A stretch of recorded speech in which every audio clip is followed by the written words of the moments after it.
Hello, everybody, and welcome back to another preseason race for the Crown Jewel Racing Series.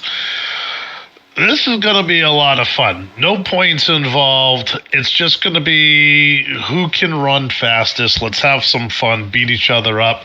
If you don't know who I am Bill the Masshole. If you don't remember me, I was brutally fired live on stream by Corey Mott. And of course, they all come crawling back, right? They came back just to listen to me do this preseason race. And it's going to cost you, Corey. You know, I'm not that cheap.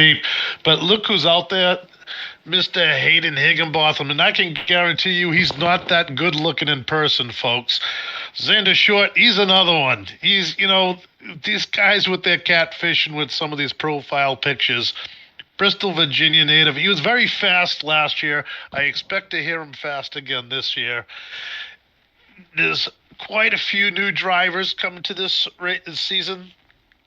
We have a number of guys.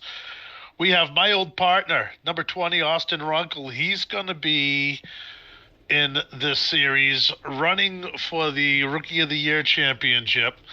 So a lot of people to cheer for. It's going to be a lot of fun. And tonight, 150 laps, Auto Club Speedway. And look who's on the top. That's right. Mr. Catfish himself, Mr. Short in the number 2 car. Mr. Condor, no surprise, he's fast again this year in that 11 car. Mr. Major, he's been fast every time we've seen him. Below him, I believe another rookie of the year, Noah Hamilton. Well, good for him. Mr. Ballinger, Mr. Carlisle, always fast. Mr. Villano, that's right, the Irishman himself, back in the 35 this year. Mr. Wright, Mr. Tipton, the Uberman himself, you gotta love him. Pataska in the 17 in the top 10, qualified very well. These guys are ripping it right now. I cannot believe the speeds that they qualified with, and Austin Runkle back there qualified in the 25th spot. Good for him. Nim Silva in the 51, he's back this year. And there's quite a few guys that I think kind of qualified to hang out in the back, because I see that number 6. And, he doesn't usually start in the back. He's a lot faster than that. We all know it. That's Mr. Menke. Cody Leach, he's going to start back in the 30th spot today in the 23 car. Now, this season, a lot of formats have changed. We now have charter systems.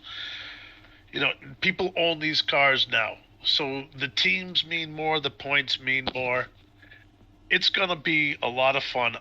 A lot of different types of racing you're going to see. A lot of more team racing, I think, than what we saw last year. And it's going to be exciting. It's not going to be fake like you see the real boys on TV. These guys have a lot more drive than that. So much drive. You had the president, Corey Mott, the other day penalize his wife in a race, if you can believe that. But hey, that's how it is. Racing's racing. If you don't like it, pack up and go home. But we're expected to go green here in a few minutes, and I'm excited because I haven't done this in a long time. These guys have been itching to go racing, and tonight, the fact that this really doesn't mean anything as far as points go, it's just a fun race. It's going to be a lot of fun to watch, and it's going to kind of be like an all-star series race. It doesn't really mean anything. They're just going to go out there and kick some butt. They've been fast during the practice runs, running together. We had a few mishaps, a couple of guys getting together. I raced last night in the Xfinity Series here, and for me, the track got a little slick towards the end. But one thing I do want to say, where is the Rocket Man? because I want to thank the Rocket Man, because last night I was garbage after qualifying, and he came in and saved the day, gave me a couple of pointers on what to do, what to adjust, and it worked a lot. So thank you, Rocket Man, for your points and tips last night. I do appreciate it. And I also had a pretty good night, and then we just got caught up in the middle of it, and, that was the end of it. And I was running the 76 car. It was a lot of fun. And you know what? It killed some time for me. I'm getting older, not much to do, especially this time of year. So I kept the old blood pressure up, had some fun. If you want to have some fun, just go out and get a sit-up, come race with us. If you don't, I notice a lot of people in the chat already have race setups because they're in the race tonight, and here we go. Pace car finally on the move as these guys coming out 2x2. These guys are excited. They want to go racing. They're kind of wishing the season was a little bit closer to start. And tonight, they're going to take out their frustrations and go for it. But we're going to have a couple of different angles tonight. We're going to run it on just regular auto, I guess they call it. And it's going to switch around from car to car so we can get a good look and kind of show you everything. And hopefully soon we'll be back to our normal. We're going to have new broadcasters coming in, professional broadcasters. A lot of big changes over the off season for the Crown Jewel Racing Series. Of course, last year we had the name change, kind of caught people by surprise. But since then, the league has really taken off. It's attracted some new talent, some incredible talent to come into the series, sponsorships. It's going to be an exciting year. So we're getting ready to go green.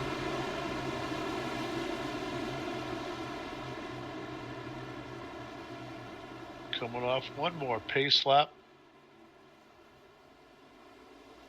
A lot of new paint schemes, some new numbers you're going to see this season. I think Mr. Carlisle was one of them. I know Corey Mott was another one, and we just went green. Guys are spreading out through the field in the back. Everybody's hoping to make it through turn 2 because that's been pretty treacherous. Guys on the bottom sliding up and the guys up top. We made it clean. Headed down the back straight. Number 2 car, Mr. Short, headed out front as we go into the corners. Guys going 3 wide in the middle of the pack, heading back even further. Guys slipping and sliding, getting close to that wall. There's a little kiss on the outside there. Hold it up top. Everybody's gone to make it through. Ooh, that was a close one early on, and it happens fast here. These tires are cold. You got to get them hot, and it won't take long. That's not really a big problem there. He'll be back up to speed in a lap or 2. These guys are running 4 wide in the back of the pack. They're really giving her, as they say up in Canadian ways. Down the back straight, the back. They are drafting down the back straight. Now heading off to the corner. Look at 5 and 6 wide as we see someone through the middle of the pack there, and they are just flying. Hayden Higginbotham, he is running pretty conservative right now. He knows what he has to do to kind of survive this race. And that's what I was trying to do last night, just survive. And that's what these guys are thinking about doing now. Excuse me, one thing that's unique about this track, as you can see right off the bat, is you have multiple lanes to travel through the corners. And a lot of guys like starting low and kind of working their way up. They kind of drive this track a little bit like Michigan. But when you get into that turn 3, it seems like everybody just spreads out. A little bit of tire smoke there. Somebody came close to looping it. Held on to it, though. Not sure who it was. 35, Thomas Villano. Dallas-Fort Worth, Texas kind of guy. He's running in the middle of the pack. Kind of conservative line right through that middle of the pack. Middle of the track there is very conservative. Doesn't wear down your tires too bad. So he's just holding on. You can see he's not being very aggressive. Gotta love it. Gotta love it. New monster paint job this year. I think that's going to change multiple times. Every paint job you see right now, don't think it's going to be there for the rest of the year because it's probably not. Out front, we got the top 5: Short, Ballinger, Major, Carlisle, and Petoskey. They're swapping positions in the front of the pack as well as in the middle. Short still out front, Ballinger in the 88 hanging on to second place, and he's battling with Carlisle. Those guys are really kind of giving her a hammer as they go 2 and 3 wide through the top 10.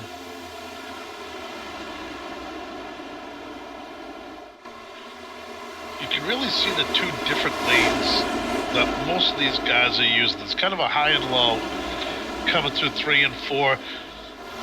That's usually kind of depends on what the track temperature is and what your setup is. If your car is working down low, I think that's kind of a short-term solution. Up high really it is the long way around the track, but I think it's a little easier on the tires. It is for me. Maybe it's because I'm too aggressive in the corners, which I highly doubt because I'm perfect. But that's what something that, you know, these guys are watching for. Is you see him draft there. Noah Hamilton used to draft, and he gets up close to Michael Leach, and those guys just barely made it through there, and I don't think Michael's too happy right now. He kind of got roughed up a little bit there. But just going to fight back. He's from Huntington, New York. I'm from Boston area, Yankees, Red Sox. So if he gets his feathers ruffled, it's not a big day. Zack Saunders, he was fast, had a bunch of great runs last year. Not surprised to see him kind of battling there. He's driving a Toyota this year. I believe that's a change for him and that whole team. I could be wrong. But those guys like to switch around things and see a Honda Civic. Yep, you saw it, folks. Honda Civic out there. I'm not sure who it was. I didn't get to see a number on the car. Milano still heading up there. Looks like he's sliding back just a little bit, but he's kind of just staying in contact with that top 10, making sure he's going to be there for the end of the first stage. We do have stages tonight, and I think lap 30 is going to be the first one. Don't quote me on that because I've been known to forget a bunch of stuff. But Milano right now is just running kind of very conservative. No big surprise out of him. Xander Short, however, he's running pretty hard out front. Got a little bit of room in between him and Carlisle now, and Roberts and Ballinger swapping spaces. Look at this mess coming off of turn 4. You see some of these guys getting very close to the outside wall. It does kind of suck you in. And right there at the end of that back straightaway, if you're running high close to the wall, you got to make sure you hit your marks because that wall kind of seems like it bumps out a little bit and always snatches the back of your car and kind of gives you a little love tap if you're not too careful. And once you hit that love tap, it's going to screw up your entire entrance. And really, it just messes things up for an entire lap until you can figure out which way is up. Right now, these guys are hitting the bricks pretty good. Majors he almost spun right there, I think. I think that was him that kind of got loose at the end. It was hard to see. Right now, we're stuck in the middle of the pack again with Mr. Villano. I think he wants to get out of this traffic jam, but I think the traffic in front of him is just too much to get around. Right there, they're 3 wide going into the corner, going into turn 1. 3 wide. The 11 car, Initial Condor, St. Louis, Missouri driver. He's running pretty well right now. He's not as fast as usual. Some of these guys are just knocking the rust off of their cars and everything, and it's him and that 61 car. It says 11, but it's the 61 car, which is a Honda Civic. Yeah, well, I don't know about that. Honda Civic, you know, it's a grocery getter, but so is the Toyota Camry. So, sorry, guys, you know, let's come up with the Supra or something good. Carlisle, the 81 car. He's a Chevy driver, a Camaro driver, just like everybody can drive real fast. He's out there running in the 81 car. He's usually fast. We saw him win a couple of races last year. Cars. Now, I'm seeing some of these guys that were running the lower line, they're starting to move up into that middle line and even the higher line. That's kind of the way I was taught to run in Michigan, which is very similar to this track.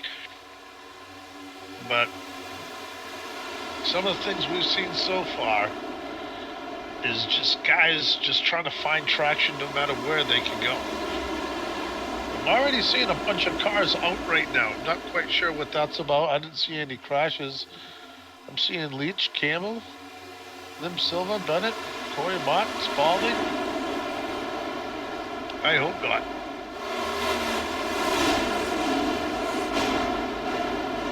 Now the 33 of Roberts gets run for Tasca up for that second spot. Carlisle, he's still in the middle of the pack, trying to work his way forward. So it was a Deech out of Huntington, New York. I hope I'm pronouncing that right. Probably not. You can make a comment later on. Let's see what people have to say in the chat room right now. People showing me some love. Thank you guys. We'll talk about that later. Tonto, we love you, brother. Can't wait. Hope you're gonna seal the deal this year. I'm looking forward to seeing you win. Shaq that desk. Yeah, I know who that is. Some of these guys are funny. It's good to see them out there. Anyways, we got a bunch of Xander Short people. Factory Motorsports. We got people coming up, showing them some love. Lap 15, so far we've been green. These guys have been hammered down pretty good too, but everybody's been very clean so far. Couple of little bumps and runs here, no big deal. But other than that, everybody has been pretty patient. Still seeing guys going 4 and 5 wide through turns 3 and 4. So, some of that tire wear must be a little bit better than what we think, or these guys are just kind of laying off the throttle real early and hopefully saving their tires, which isn't something that's wouldn't be a surprise, because that's how I kind of survived last night's race, in the back of the pack, just taking your time through the whole deal. And now these guys are spreading out a little bit more. They're 3 wide, 4 wide right there going into turn 3 and 4. And this has been going on not just this lap, but all 16 laps so far. Tyler Ballinger from Claremont, New Hampshire. Now, I know there's a bunch of Ballingers up there in that Claremont area that run modifieds in the New Hampshire area. They run at Hudson and Lee. Where's it? Hudson, Lee, and Claremont Speedways. And it's a great series. They run 604 crate motors.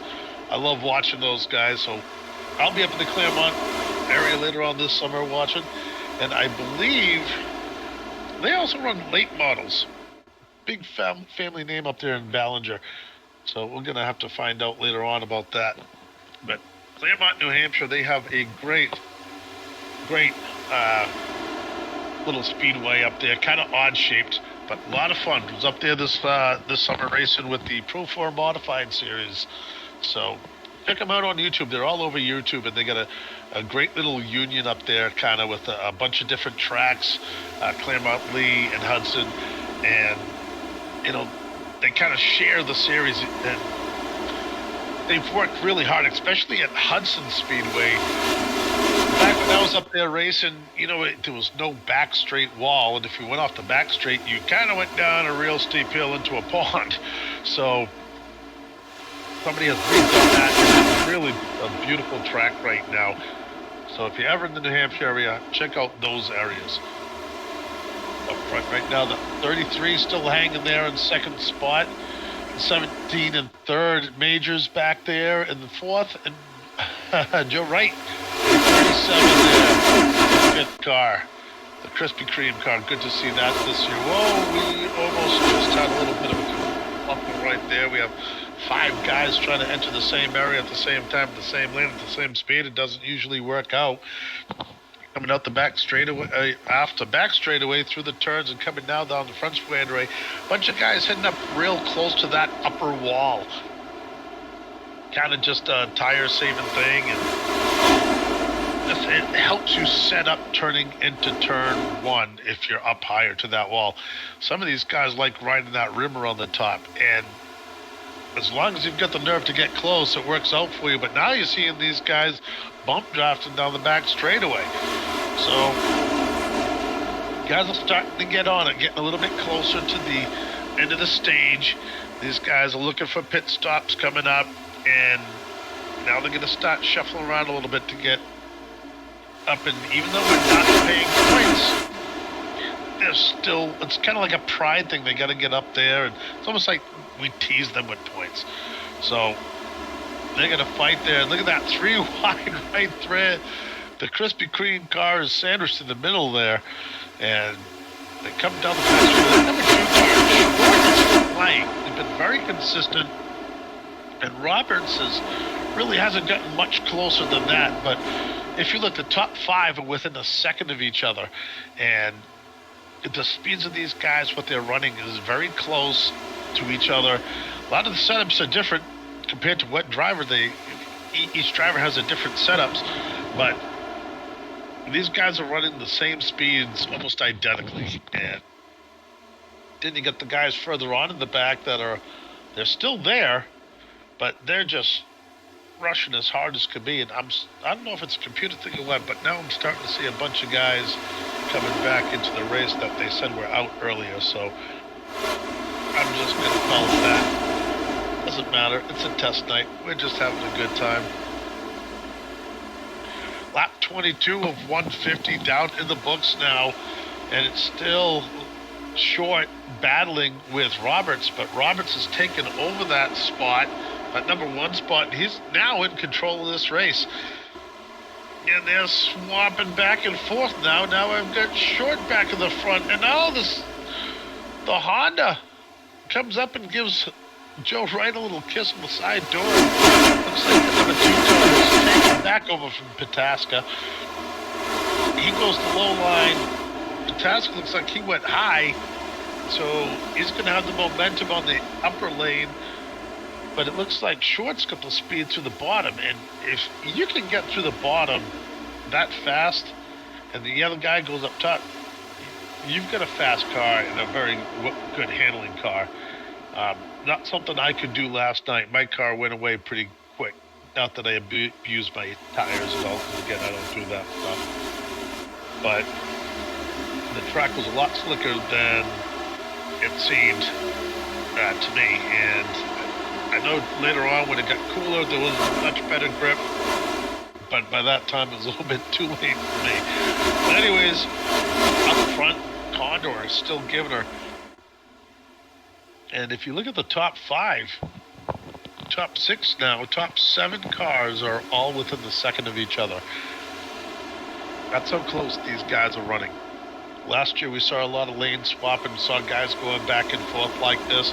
Not only did they get into a lot of wrecks together being so close, but that's how they managed to get through.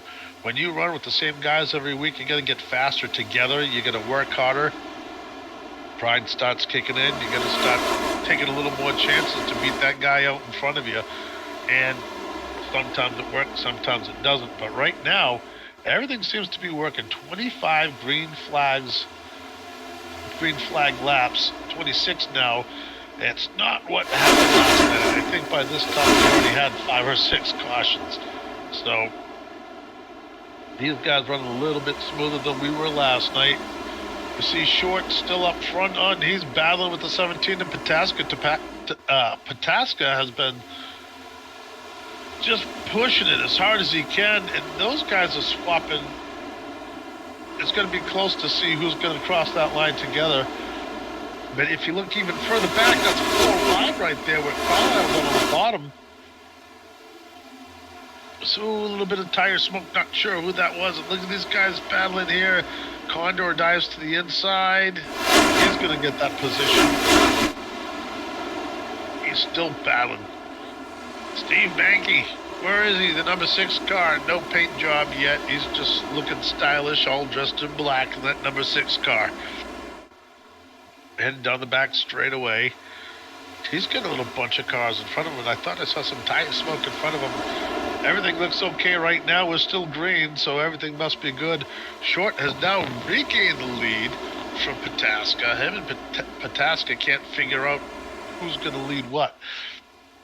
They've been battling for the last 5-6 laps, going back and forth together. And whoa, that was a close call right there. Higginbotham was on the outside. I'm not sure if that was Mankey that had come up on him, but that was a close call. We almost just had a big one right there. So close to this stage lap 2. We're about to have a caution coming up here soon. Don't need it to be made by a bunch of cars being taken out within the first stage. Still run wide towards the back of the pack, all the way through the back of the pack. And look at this guy, another new guy, number 82, Manazzi Major. Manazzi. Oh boy, did I probably butcher that. Sorry, sir, you can yell at me later on in the chat room if you like. It doesn't matter, my Boston accent, I screw up everybody's name and words anyways, so shoot me, don't matter. We're a liberal state, we don't have guns up here anymore. Going down the back straightaway. Short still up front. Roberts now takes over. Well, he's kind of swapping back and forth with Pataska. Neither one of them is going to give up that easily. Back, Saunders is taken over in 4th spot. Condor is back in 5th. Phillips, Minky, Condor, Johnson and Major, top 10 drivers, and we're seeing some big names a little bit towards the back of the pack as well. Well, we got one car, Major into the wall. Looks like he's going to be okay, kind of backed off, but a little bit of a clog up there behind him with Carlisle. He just barely made it through there. He's trying to go back through the gears to get back up to speed because that did kill all of his momentum. This is a momentum track. You're flat out the majority of this racetrack, so keeping that momentum up is huge. You have to hit your marks and make sure you let off the brakes at the right spot, or else you're just going to slide right up into the corners. That's even if you're hitting the brakes. Some of these guys don't. Some of them like to use that brake just to set up their car just a little bit in the entry of the corner. Vince Mitchell, good to see Rabbit back, and look at him. He looks like, oh boy, I love Vince. He's a good guy too. We had fun with him last year from Elkhart, Indiana. Now, Tim the Toolman, what was his partner's name? Can't remember what Tim the Toolman Taylor's partner's name was, but Vince is starting to look like him. We got to figure out who that was. Somebody give me, tell me who Tim the Toolman's partner was in the chat so I can figure this out. But Vince, there's your new nickname. It's not going to be Rabbit anymore. Wilson was the neighbor. It's not Wilson. Oh, it's going to drive me nuts. We got to get somebody to come up and... Somebody's going to come up and tell me in the chat room. Tim the Toolman Taylor's partner. I forget what his name was. Getting back to the race. Oh, boy. Mankey moving up in that 6 car. He get around Johnson. Mitchell is kind of up there battling as well in that 18 car. He's broken into the top 10 now. Mankey's moving up. He's into 7th spot now. These guys are really, Phillips and Saunders, 2 different lanes, how they work for you. One stage they work for you, that the same lane will work for you twice. The next stage, that lane won't even be any good for you. So these guys right now, I think, are kind of just trying to find some grip, trying to figure out where they can run once their tires are worn out like this. I don't think anybody expected to go 34 green flag laps. Even Carlisle, 81 car, he's still running hard right now. He's got a big pack in front of him. It looks like he's just trying to stay off of them a little bit. Maybe not, because he's diving right through there. His fat car is still running fast. He's using the 9 car as a pick, and now he's drafted right up. Now he's in the back of that little group. Watch how they split off in all different lanes right here. And then the camera chains. Mr. Griswold. Good to see him, Trenton, Missouri, in that 00 car with the Band of Brothers. Such a great series that was on HBO years ago. If you haven't heard the story of Band of Brothers, you really should read the book or get the DVD set. It'll break your heart and just make you appreciate freedom a little bit more than what people do right now. But things are getting better on the track for some of these guys. A couple of cars are rim riding coming out of that corner, and I think they all touched the outside walls. Starting to see one car slow down there heading into turn number 3. Trying to pick up the speed, but they're still running hard. Going back through the field. You got Saunders and Phillips swapping every 300 feet. They seem to be swapping their position, going, oh, and we got the caution flag, lap 36. I believe this is the stage. First stage. A lot of these guys are breathing a sigh of relief. Tires have got to be hurting right now.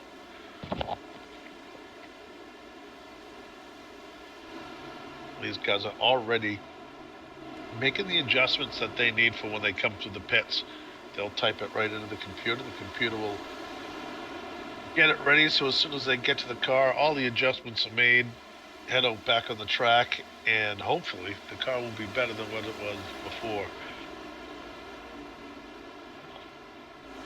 But 37 of 150 already down in the books. We were green flag the whole entire way when the stage came out. Seen a lot of new drivers this year. Pataska is one of them. Let's go back to the field. Majors, I believe this is his first Cup race. Could be wrong at that. So Rodney Roberts from Alabama. Calera, Alabama. I probably butchered that one too. Let me know, Rodney, if I said it right. But he's got that nice Sundrop car, I think it was. Zack Saunders. Good to see him back, that number 60 Castro cars. Wouldn't be surprised if he won the championship this year. He's quick. Always quick. And I don't know if somebody's in race control helping me out a little bit or what, but there's Rodney Roberts getting ready to pull in. I know he's getting, all these guys are going to get 4 tires, packed with fuel. They're going to head right back out there. Everybody came in. Nobody's staying out on this one. But 36 green flag laps. If that happens again, it's going to be a quick race, folks.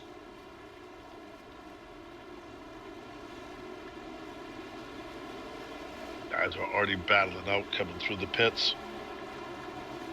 Now, cautions do breed cautions, so we'll see what happens here.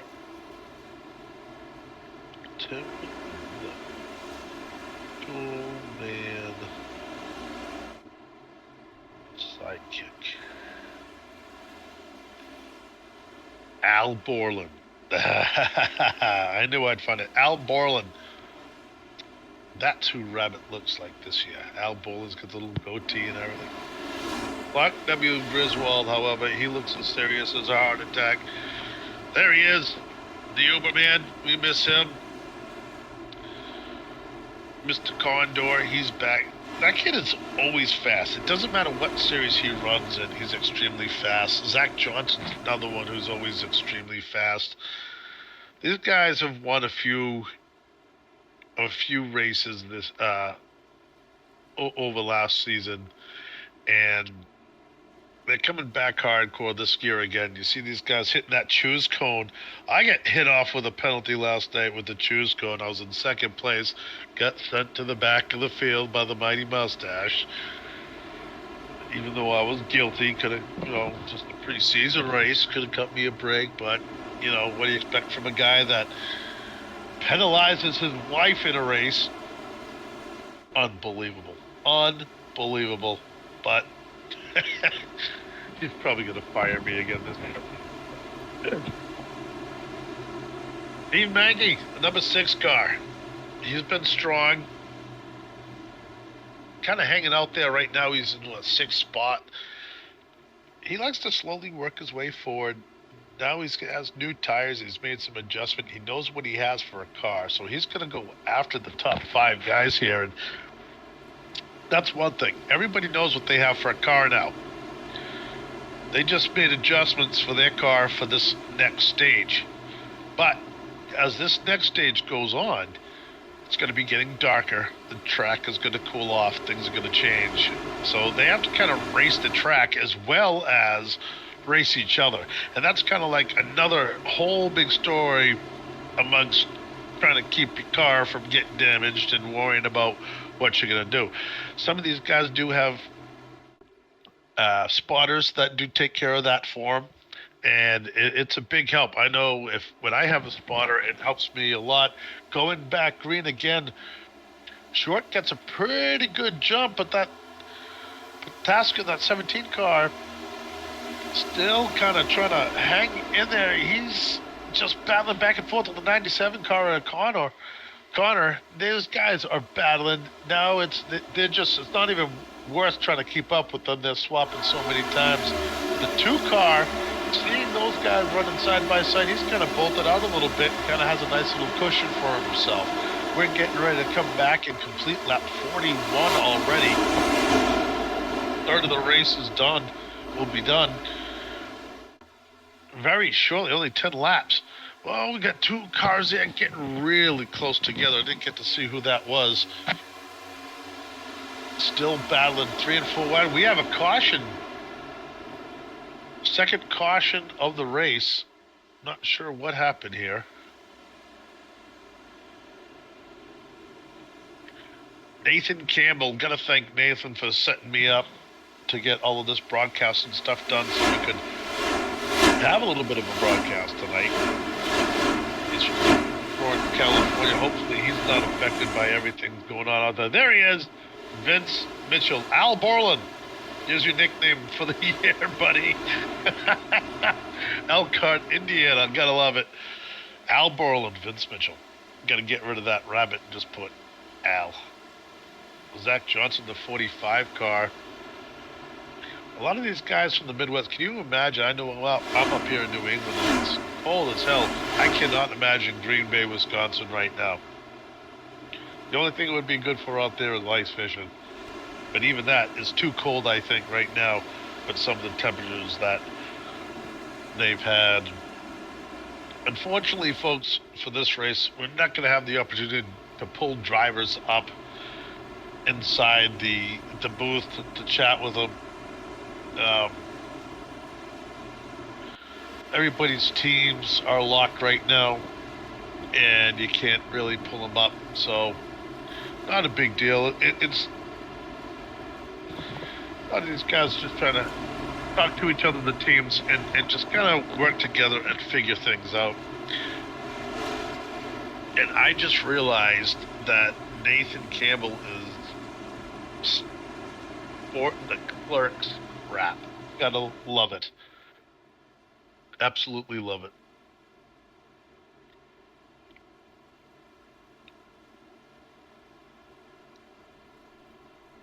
John Connor, the 97 car. He's worked his way up and now in the top 3. He's been very fast, especially at the end of that second run. He was running some pretty quick laps. Dallas Pataska. I hope I'm saying that, from La Crosse, Wisconsin. He's a Wisconsin driver.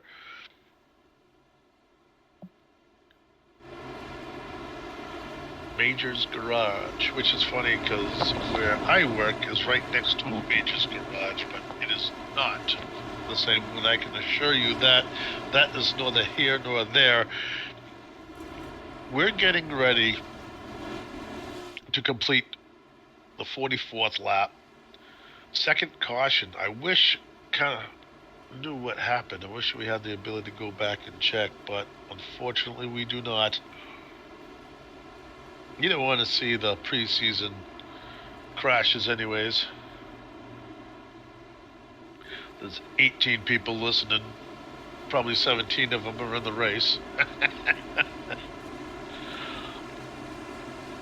Wish I had the ability to check on my buddy Austin Runkle.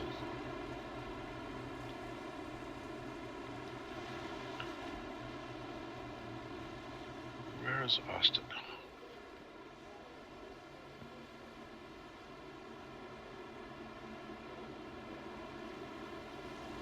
Uh-oh, I don't see Austin.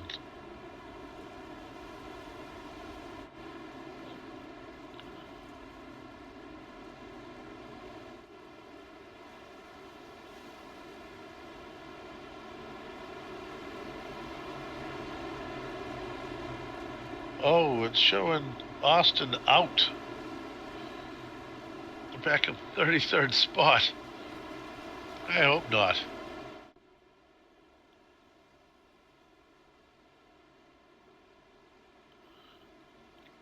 Austin, if you're out of this race and you didn't come and visit me in the booth so we could reclaim what is rightfully ours, I will be very disappointed. And especially if you don't make a comment in Twitch.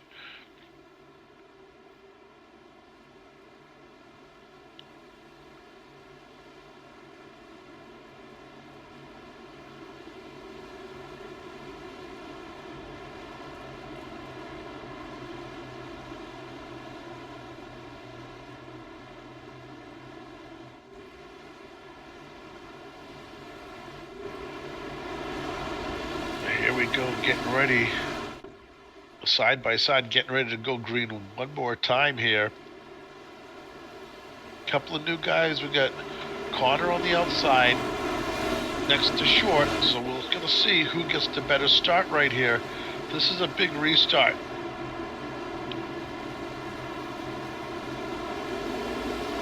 Oh man, it looked like Connor got caught sleeping by Short there. Short really jumps out to a great lead.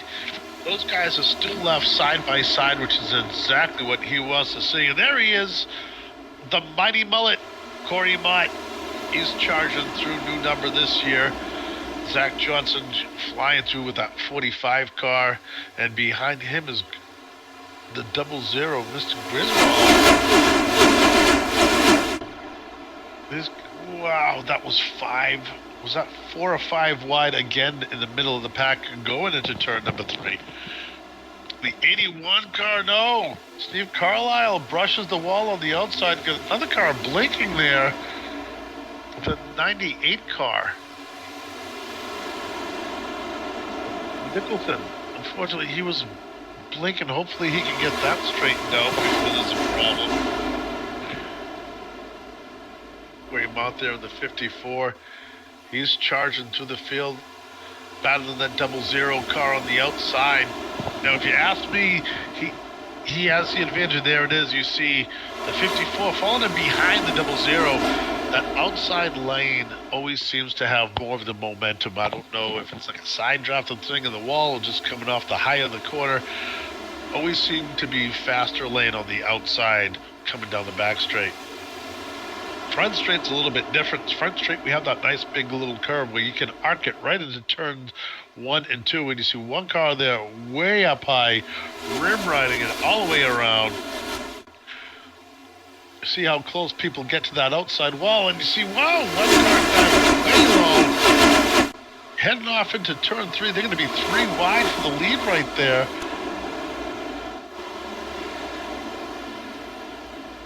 And now you got Short battling Pataska again. Those guys have been kind of going back and forth. Everybody's been going back and forth real hard in the front. Surprised I'm seeing them race this hard this early in the race. This is a long race. It's only 300 miles today, 150 laps. This is a 2-mile, well, it was a 2-mile racetrack. Has been torn down now. I believe the front straightaway is still there. And I don't know if they plan on saving that with the new track that they're building or not. But the last pictures that I saw was there was quite a mess on their hands. So I don't know how it's going to turn out or how it's going to be. But one car, Garth Griswold getting way down low there. Looked like he got very loose or something. Something happened to the 00 car. He's fallen back a couple of spots, but he'll just regroup himself and get right back up to where he was. Corey Mott on that higher line. Well, he was just about where maybe it wasn't as bad as I thought it was. I thought he had fallen way back, but only a position or two, if that, and he gathered things back together.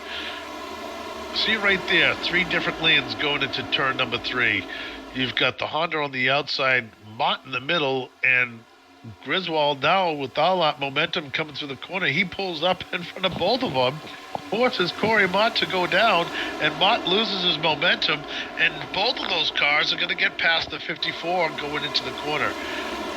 Now watch that Honda come off the corner, running high. He's going to get a bunch of momentum coming off that back straightaway, and watch him just suck right up to that 54 car going down the back straightaway, and he's just going to push him off just like this was Daytona.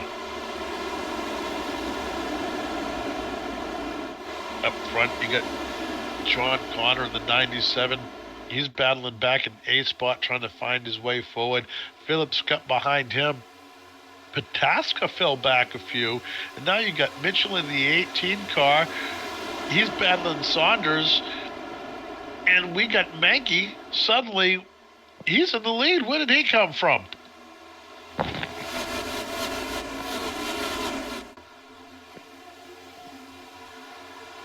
Those guys side by side going down the back straightaway. Mankey and Short and Mankey. They're just not going to battle this out. They get real close in the entrance at turns 3 and 4. That could have been big. That was really hard racing for this early. We just completed lap 51. We're just a third of the way through this race. Not going to win the race by battling and taking the guy out that early. Noah Nicholson. Gotta love him. Boston, Massachusetts driver, the 98. Good to see him back in the series this year. We saw him race a couple of times last year. Was very fast. And just never seemed to have luck work his way. Kind of fell out of the series at the end of the year, and now we're back to see him this year. Good to see him running fast. So keep an eye on Noah Nicholson this year. I think that a year under his belt of iRacing, another year under his belt of iRacing, I believe you're going to see him in victory lane at least one time this year. Plus, he's from Boston. Behind him, that number 3 Roush car.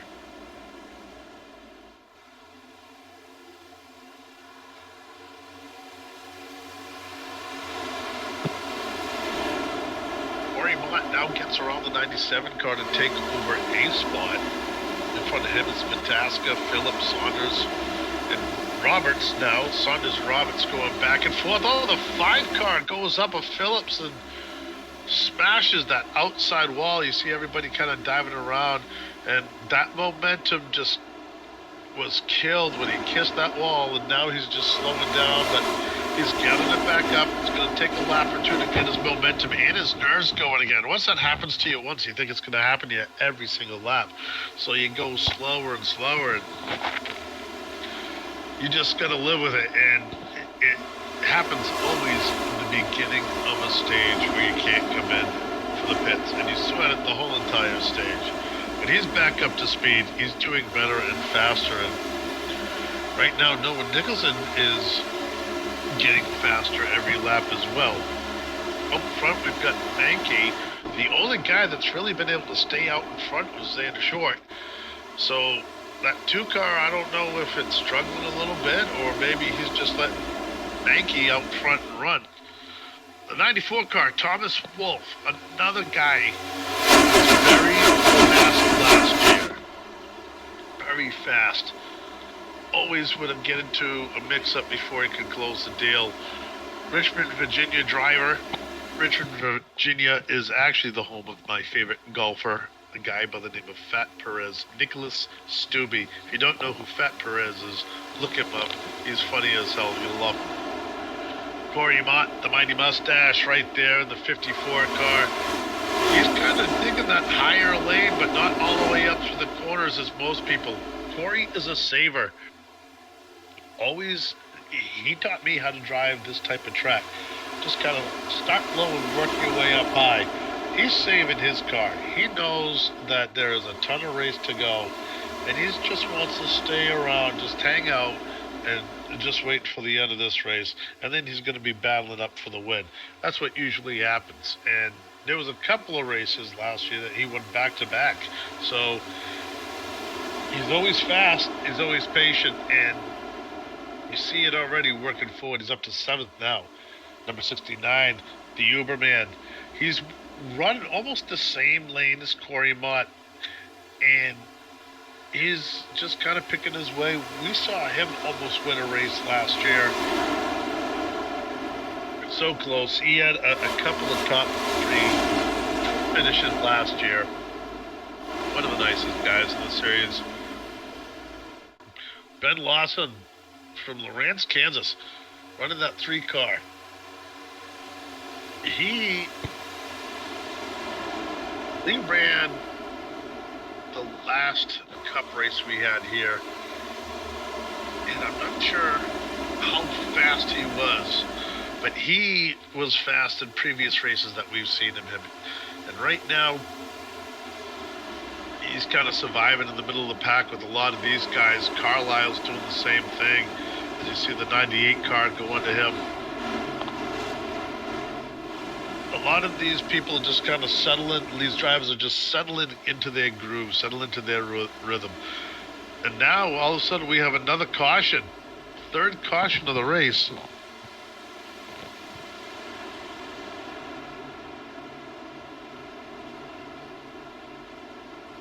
Not sure exactly what happened. Again, unable to go back and check on what caused the caution.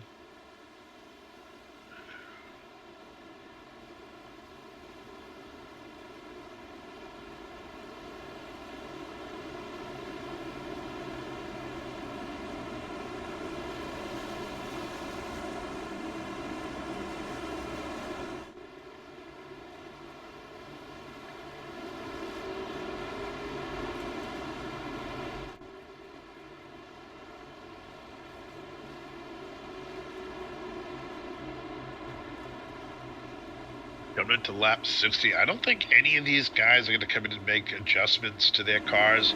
If I'm in the back of the pack of the lead lap, well, prove me wrong right there. These guys are coming in. I don't know if they're going to get tires already. I don't think these many guys are coming in just to get fuel, so I guess they're ready to burn up a new set of tires. I'm not sure how many sets of tires they have. They're usually pretty generous in the preseason. So if you have 6 sets of tires for 150 laps, you're going to have a bunch of tires to burn through this race. So if you're not worried about tires, use them while you can. Fresh rubber is always better than old rubber.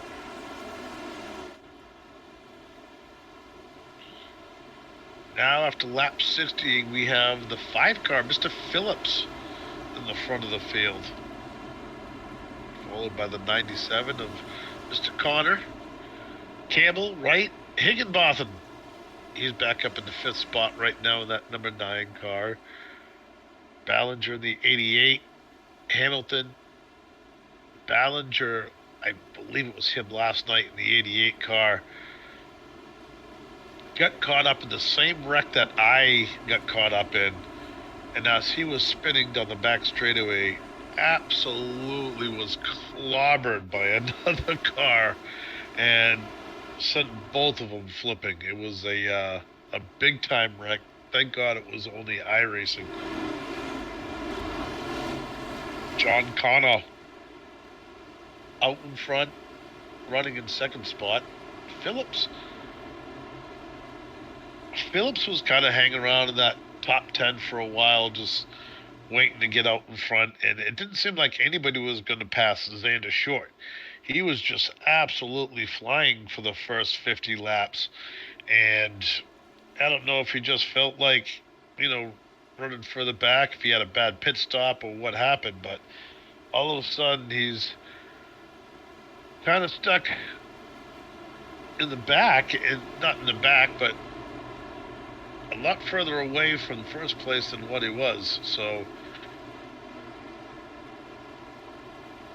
I don't think it was really unless he must have come in for new tires and all these other cars stayed out. That's what happened. And look who is up into 8th spot. The paint king himself, the 28, Jonathan Ledger. This guy has done more paint schemes for other drivers than Trading Paints has. I know I have, I think, 3 or 4 paint schemes that John has done for me. So it's good to see him up towards the front. He works hard to get there, and just a real nice guy. Joe Gibbons, Wichita, Kansas. He's trying to battle his way back. He kind of had a tough time earlier. That was in a close call. And we're getting ready to go green one more time as these cars are 2x2. Lap 61, getting ready to complete start lap 62. And we're still quite away. There's another new driver, Nick Basden, and from Newmarket. He's driving for these guys just go green, and we almost had a wreck towards the back of the pack. Multiple guys were stacked up there, not sure what happened. But Higginbotham looks like he had some trouble coming through the corner or something, because he had no momentum coming off that turn 3 rather. Nick Basden, the 22 car, he's picking the middle lane. Seems to be working for him. You see the 6 of Mankey kind of working his way up to get behind him. And Mankey goes real high. He likes that way up high lane, right up against the wall. Out front, we have Phillips, Campbell, and Ballinger, top 3. Ballinger just went from 4th to 3rd to 2nd. So he had a ton of momentum coming off. Now we're coming out of turn number 2.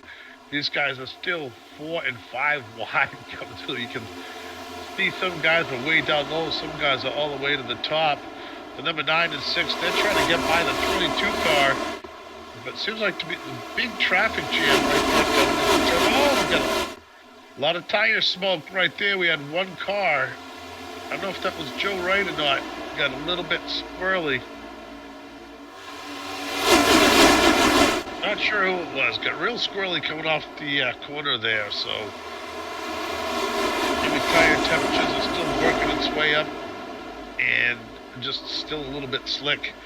And this, to me, last night was when the track started to get slick for me, was this dusk kind of period time. And it didn't get any better at all for me. Thomas Wolfe, he's flying to see them with a pack of bananas. 94 car. Sorry, Tommy. You made it too easy with that picture, bud. Something keeps happening in the back of the pack.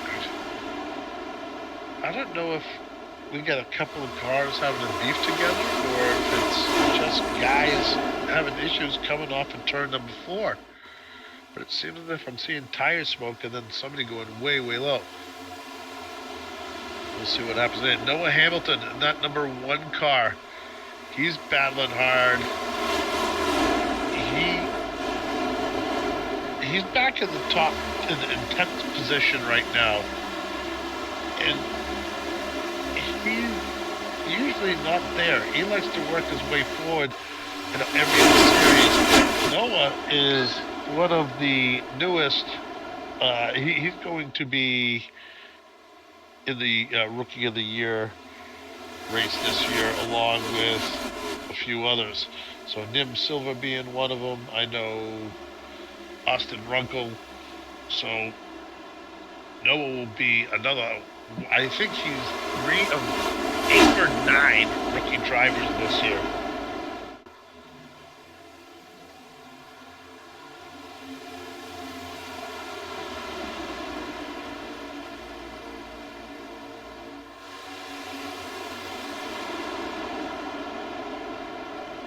Out front, once again, the number 2 car, Xander Short, is taking the lead over Saunders. Saunders, that 60 car. Those guys are probably going to work together a little bit and try to squeeze that away from Mankey and Phillips. But Mankey's a smart driver. He's not going to let them get too wide. And instead, they're going too wide towards the back of the pack. Then it just doesn't matter anymore as they get into turn 3.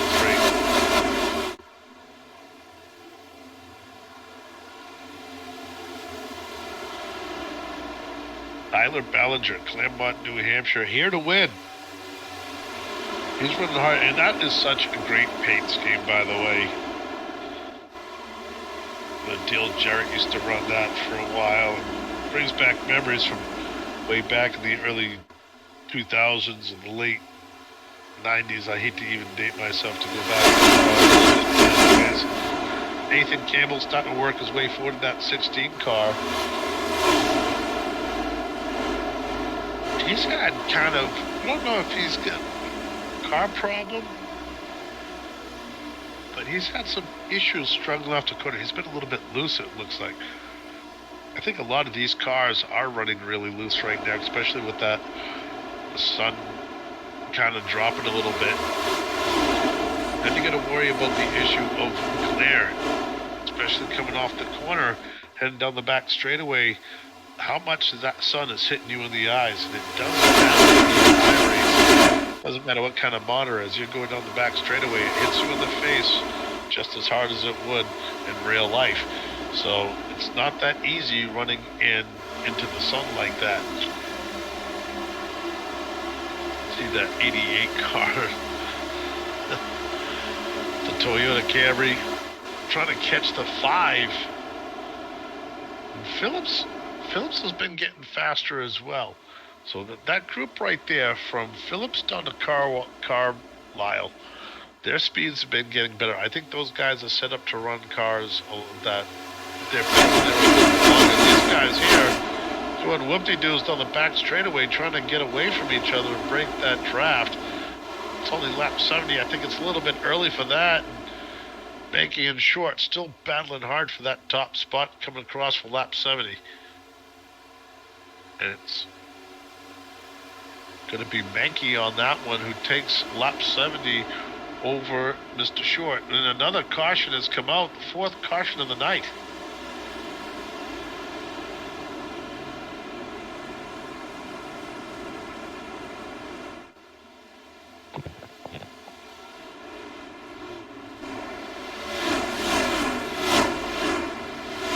I thought it's Stuart Rocket, the Rocket Man in the 29 car.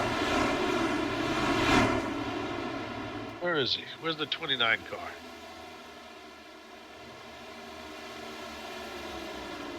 He is in the race.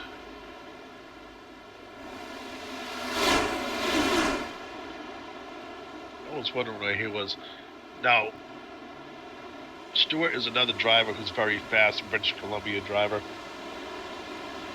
Loves his Timmy Hoos and his poutine. That's why we love him here in the Crown Jewel Racing Series. We were talking about that last night during kind of a pre-race thing. We were talking about the best place to get poutine. And if you haven't had Canadian poutine, then you haven't had real poutine. But the Rocket Man, he has that nickname for a reason. Very fast. Every track he goes to, whether it's a street course or whatever, he's always fast. So keep an eye on him. He definitely, if he gets the full year, he came into the season late last year, but if he's going to be in this series this year, he is definitely going to be a contender for the championship. And so isn't that guy, Thomas Wolfe. He can definitely win the championship. He is definitely fast enough. So now we're coming in. I don't know if they're calling this as our stage or what. I thought it was lap 75, which would have been the halfway for the race. When these guys come back, it's going to be lap 76, I believe, to go green flag. So they will be halfway through the race. And we're going to see just exactly who has what. There he is. There's Stuart Walker, the Rocket Man. He's up there in the front. That 29 car. Not surprised. He goes up and gives Vince Mitchell a little punch in the back.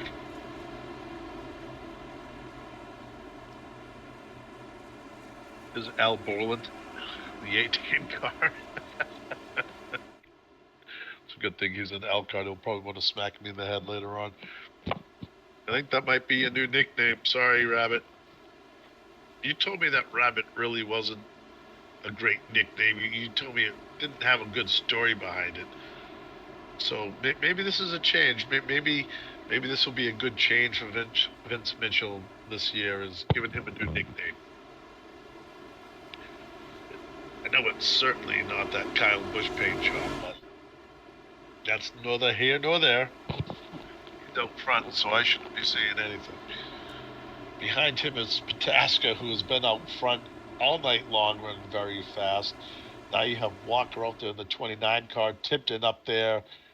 Those two guys are teammates, from what I believe. Then Major, Gill, Vince Gill in the 66 car. Talk about where did he come from? I haven't talked about him all night long, and all of a sudden there he is in sixth spot. Back in seventh is Xander Short. Now, keep an eye on that two car. He's not going to stay there very long. Wolfe, Nicholson, and Saunders and Ballinger. It's kind of your top 10 right now. Getting ready to go green. We'll be taking lap 75. Actually, will be under green. That's going to be the kickoff for the rest of the race. 75 laps down, 150 to go. Already you're seeing that 29 car working on the back bumper of the 8 car.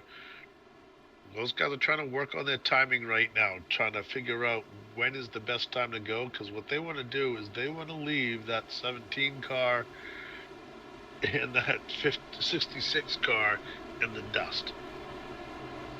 They want to jump out front and get in control of this race as soon as they can. Problem is they have Pataska on the bottom, and Pataska's been fast all night long. Obviously not his first big race, so I don't think he's going to be as easy as they think to get around, especially with Gill behind him. Both Gill is a veteran, so he's been around, and behind Gill is Short. So that's got a lot of punch in that bottom line right now. And here they go. It's a drag race going off into turn number 1, and you see the outside lane. Vince Mitchell. Is he going to be able to clear it? They are. The Rocket Man's going to get by him too, and those guys are just going to sail off. Really need to get some good momentum coming off the corner here, because they have got to clear that 17 car. Once they clear that 17 car, they can kind of work together and run off, and that's exactly what's happened. That outside lane is definitely working faster. See these guys, they're both working almost the same lane. They're working together, trying to get out front and stay out front. That's what they want to do right now. Lap 76, they just want to burn off some of these laps and hope for the best. If we can get another great green flag run like they had last time in the first stage, then it's going to be a shootout for the last 20 or 30 laps. It's going to be a pretty exciting finish. It's been pretty clean so far, only a couple of cautions.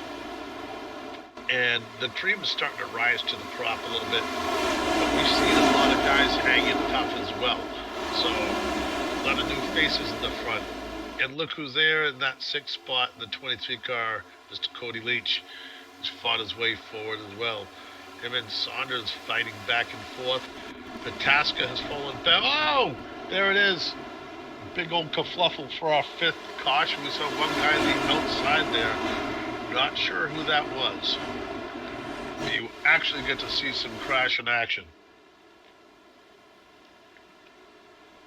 Another car right in the rim, way up top. I don't know if that's the same car or not. But Xander Short, he shot right up through, and he ended up in second spot. So he got around Walker. Wolfe also got around Pataska to take over the fourth spot. So you're starting to see these guys getting faster and faster and moving their way forward. But that man right there, Vince Mitchell, he's still out front where he's been. But now he may not have the 29 car behind him on this restart. So he's not going to have a dancing partner. This choose cone is going to be very important right now.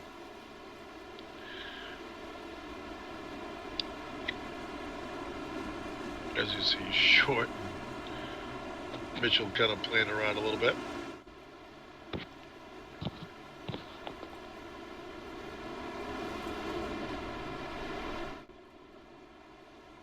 Getting ready to come across for the choose cone.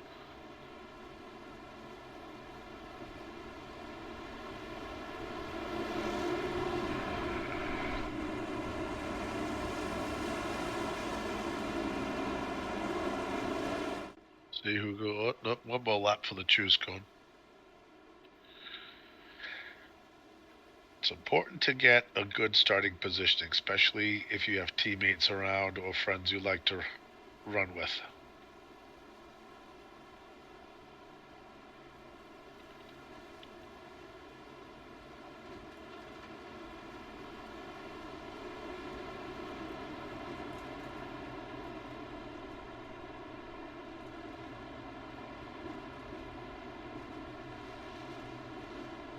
Back in that 8th and 9th spot, Leach and Tipton, those two guys always run very well together. I believe they're teammates. Correct me if I'm wrong.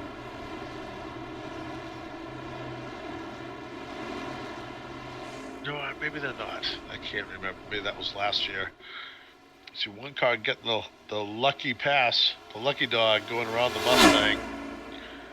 No surprise that the Mustang has to get the lucky dog over the Chevy. Just saying. No big whoop.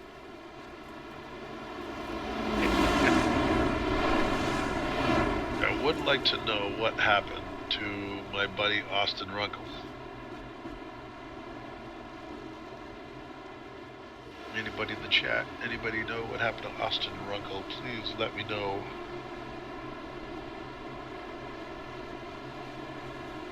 Said it was he was out of the race before. Now it's saying he's in the pits.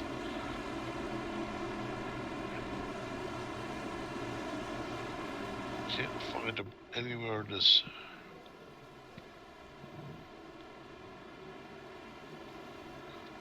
Don't see him in his team locker room anywhere, but all the teams are locked up right now, so can't really get in there. Because believe me, I would be bringing Austin Runkle up into the booth for an interview.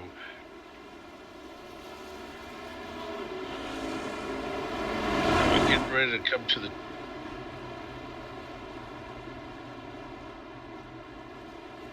Who was that who just, I didn't get to see a name, but he just beat out the pace car coming out of there. The lights are off on the pace car, it looks like. We're going back green this time around. And it looks like Mitchell and Short are going to be on the outside.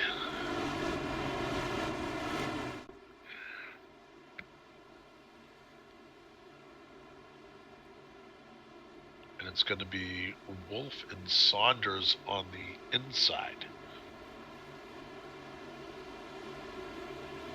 So you got a Toyota and a Mustang, and on the bottom row you got a Chevy and a Mustang.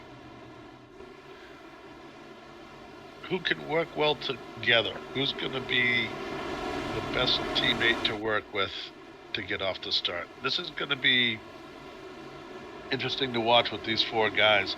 It's still early in the race. We're just past the halfway. And no need to run too hard, not for another 20 or 30 laps. Then you're going to see these guys start battling even harder. But as of right now, they don't need to. Getting ready to go green, and here we go on that outside lane once again. Gets a better jump. Mitchell, he's clear. That's all that Mitchell worries about, is the fact that he's clear. Short is the other guy that really needs to worry. He's going to try to get as much momentum coming off of turn number 2 here so he can get out in front and get as close to Mitchell as he can so those two can draft off into the corner. But Wolfe is kind of giving him a hard time. Wolfe is stuck below on that inside lane, and as we've seen all night, that outside lane just is a little bit faster going off into turn number 3. Now you see the two different lines. Wolfe goes down low where his car has been working all night, where Short went up high, and I think Mitchell may have the momentum. No, he doesn't. They come off the corner and they're close, but Xander Short is battling Mitchell now for the lead. Short goes down low, Mitchell goes up high. How close are they going to be off the corner? And Short takes the lead coming off the corner. First time we've seen that tonight, where a car has gone down low and has taken over the lead on the outside. But now you see Mitchell coming back again on the low side, trying to squeeze up, and now you got Wolfe behind him. Those guys almost touch, I think. And then gets in front. Oh, we got a big crash.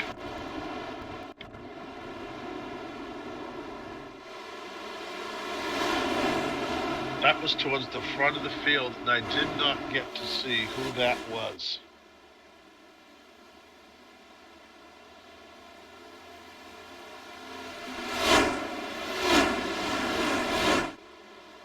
You have Short, Saunders, Wolfe, Mitchell, Major. Those guys are all up front. The top 5 wasn't touched. Walker is there, Nicholson, Mott, Phillips, and Johnson. So I'm not quite sure who that was who spun. But Xander Short is back up front.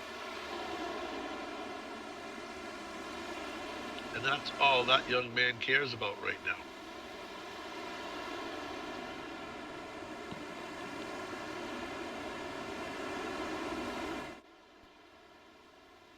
Tony Zamboni. Hey, I know Rabbit. Yeah, I know. He's a good guy. I just like the new name. You have to admit, Stoney, he looks like Al Borland. Look at his profile picture that he has on here. He looks like Al Borland from Tool Time. I'm sorry. I love the guy.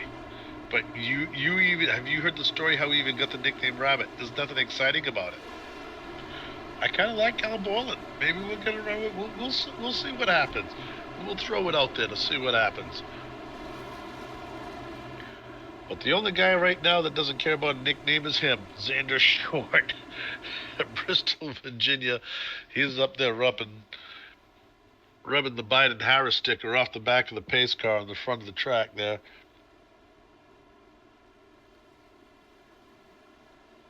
Lap 85 now. We've seen multiple cautions. It was between the first stage and, as they say, cautions breed cautions. And ever since then, we've seen a bunch of guys dive in every which direction. And I apologize if you can hear the barking. Those are my pooches upstairs. And I think my puppy just got the zoomies. So now they're up there yelling at each other. But back here, we have the top 10 of Short, Saunders, Wolfe, Major, Walker, Mott. All of a sudden, he's back up in the 6th spot. Phillips, Johnson. Johnson's worked his way up as well. He hasn't had it easy. Mankey, and Campbell. Campbell was kind of towards the back of the pack, but he's come flying through. The story of the night so far has been Xander Short. He has led pretty much the vast majority of the laps that we've seen so far. He dominated the first session, and Kind of fell back a little bit, but now has kind of made the adjustments he's needed to get back in front. And another guy who's done that is that number 60 car of Mr. Saunders. He's worked his way back up. Wolfe, he's been towards the front. I think he's made some adjustments to make himself even faster, which is good news for the guys in front of him. Fourth spot, the 82. Major, he's been in the top 5 pretty much the entire night.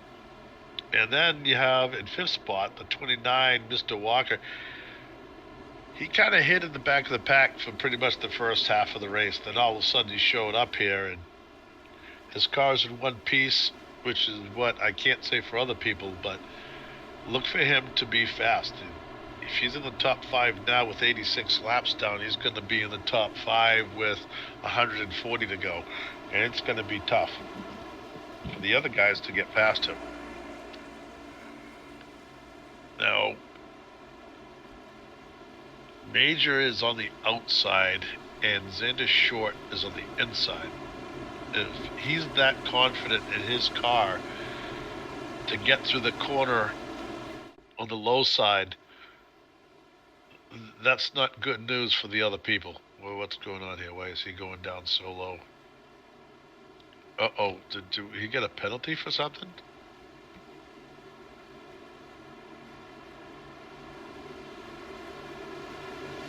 Uh-oh. Oh, boy. I don't know what happened. I think Xander got penalized for something, got sent to the back of the field. Oh, man, that's heartbreak. But he's fast. Look for him to come flying forward. He has plenty of time to get back up into the race. Probably by lap 120, you'll see Xander Short back in the front of this field, especially with the way that his car was handling. But now you have Saunders and Majors. Those guys bounded for it. Saunders gets a better jump than Majors. Majors was on the outside lane. And Saunders just pulls right in front like he had a rocket in his car, and he goes way down low, right to the bottom of the track. And he's starting to pull away from that number 2 car of Majors. And he is taking about a 10-car length lead to go off into turn number 3 with. So that guy is just absolutely ripping right now. He has a great car. And if this is on cold tires, folks, these boys need to worry. Majors is trying to hold on to second spot right now. Walker's coming to the field, and Walker and Wolfe together, these guys have been racing for a few years together. They know each other. They know how to race with each other. And Majors is kind of not. Majors is new to the league. He doesn't know how Walker drives. He doesn't know how Wolfe drives. And that could be beneficial to Wolfe and Walker. As a matter of fact, there's no doubt it will be beneficial for those two. They're just going to gang up and pull Majors and drive right by him. But right now, Majors is holding his own, trying to keep sight of that number 60 car. And Saunders has just ripped off to about a 10-car length lead.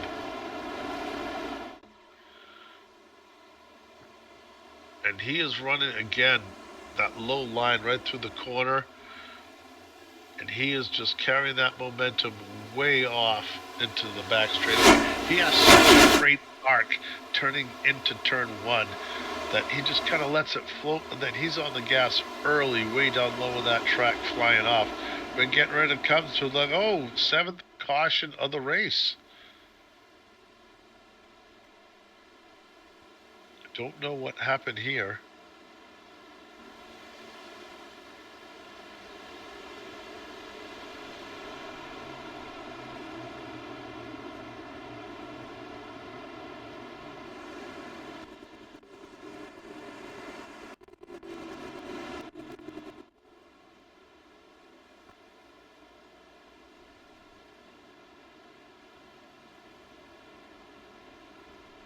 Well, so far it's been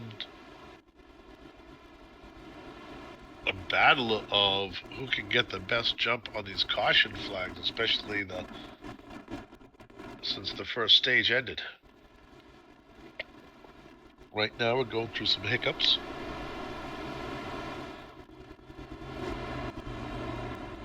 It'll straighten out. And then it'll freak out a little bit more, and then straighten out again. We'll be back to racing and have a lot of fun.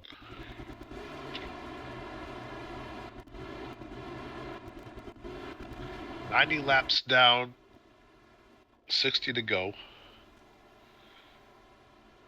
Definitely going to be at least one more pit stop for these guys. At least one more pit stop. I don't think there's anybody getting 60 laps out of a fuel tank in these cars. Not on a 2-mile track, that's for sure.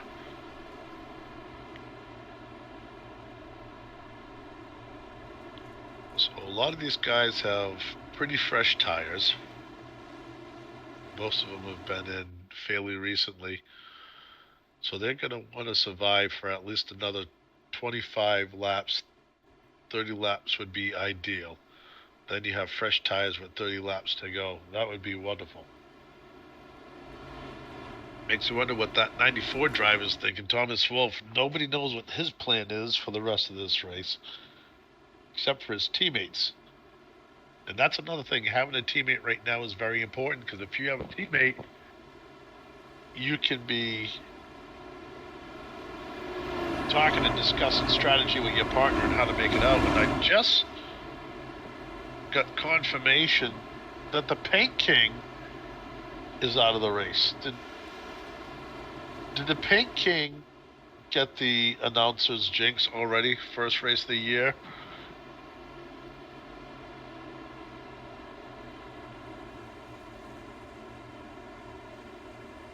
I wish we could confirm that.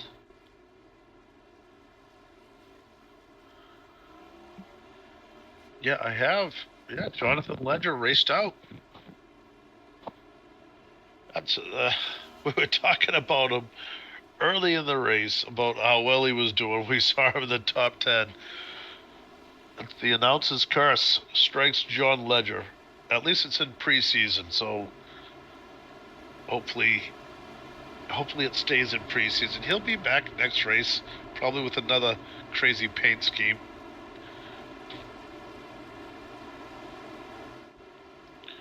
The 60 car, Saunders headed out front. Him and Majors kind of need to settle out the restart here. Who's going to do what? Unfortunately for Majors, he's kind of had a tough time with the restarts. And behind him, he has Walker and Phillips. So Walker has raced with Saunders, and he's raced with Wolfe. And you know, it's going to be tough starting in front of somebody that doesn't know how you race. And, that's one good thing about preseason. So when you have a race like this, you want to start clean. But sometimes you want that guy behind you to come up and kind of push you even faster, kind of like a start at Daytona. Not that extreme, but you get the point. Hopefully the 82 car is ready for it, and we'll see what happens here. Perfect view. It looks like the 82 car is getting a little bit better of a jump here. And there we go. We're going to see what happens. Looks like the 82 spun his tire a little bit. Got a little bit squirrely. And Walker, you can see, is pushing him. Sends him off into the corner. Hopefully he'll have enough, and he does have enough to take the lead on that lower line. But behind him, you see the 29 car now battling with the 94 car, trying to keep the 94 car behind him. And he's going to have to settle in behind the 94. But now you see Wolfe diving below Majors. And another caution has come out. Oh, boy.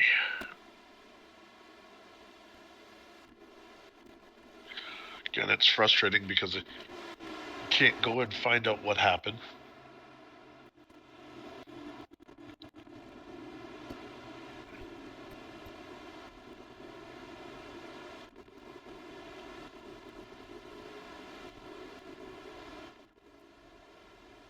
What's frustrating about cautions like this is you get all psyched up because you finally get out in front of the guy that you've been trying to get by the whole entire race. And then you got to go right back to start next to him because it's another caution. Cautions breed cautions.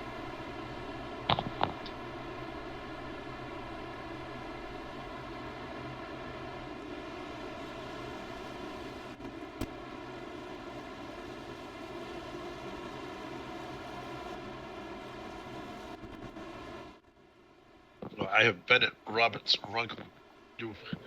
Just as I said that, everything changed, and I couldn't see. We have about 7 cars that are out.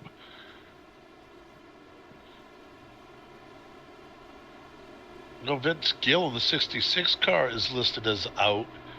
The 26th position. I wonder if he was involved in a crash with the Paint King.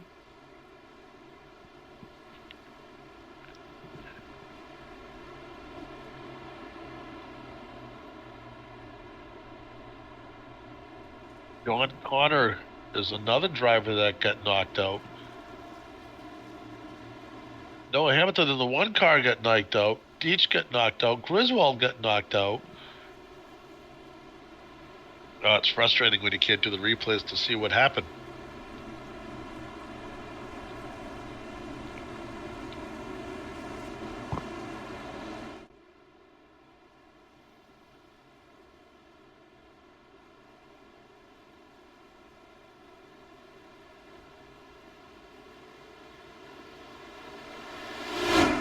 Some of these names in the top 5: Mott, Walker, Wolfe, Major, and Saunders.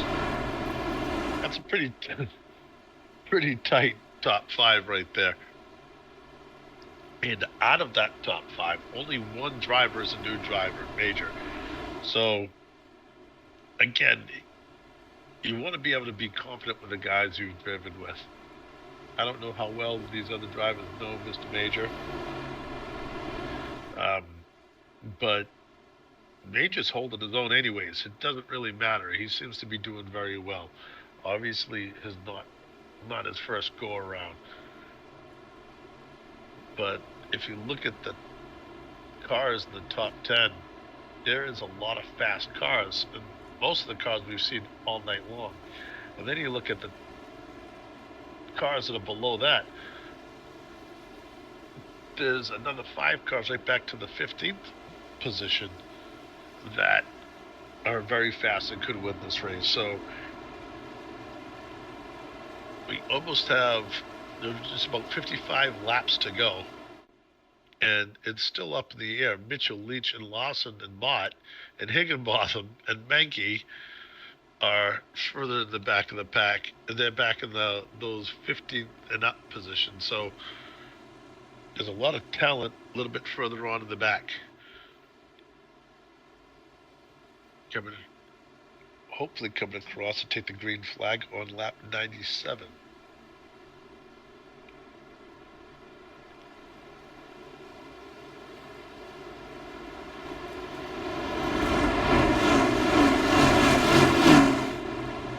Lights are off, getting ready to go green. These guys have done this way too many times tonight, especially in the past 20 laps. I'd like to get a nice green flag on and let them really battle it out for the last 20 laps or so. That would be ideal right now. Getting ready to go green again. The RPMs are starting to come up. Waiting for the pace car. There he goes, diving through the infield. Waiting for Bernie to wave that flag. There they go. Green is out. And Zack just takes off from everybody, and no, again, another caution flag. And this is going to be a big one. Oh, boy.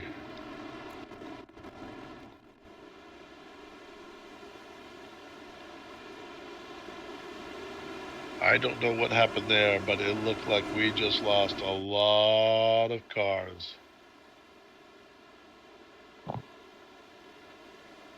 Cautions, folks.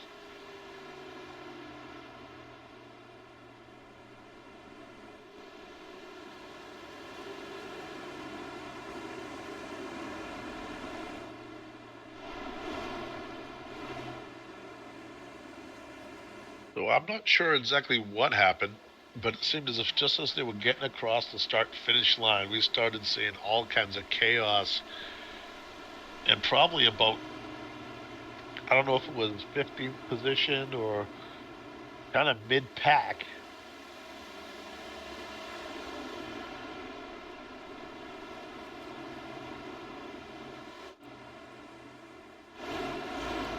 Not sure what happened.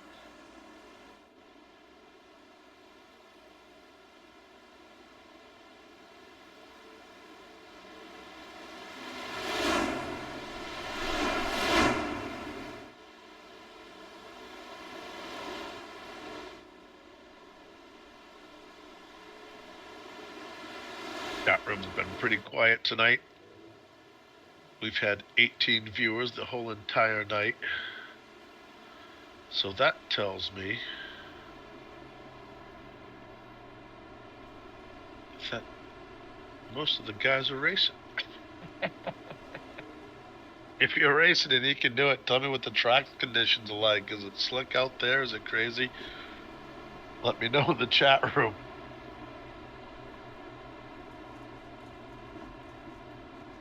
I really wish we knew what happened there. That was seemed like a pretty big wreck. At least 4 or 5 cars involved in that last one. But as they come down the back straightaway, on lap 99, as they come across the checkered flag area, we will be on lap 100. 50 laps to go. It'll be a lot more of a shootout now.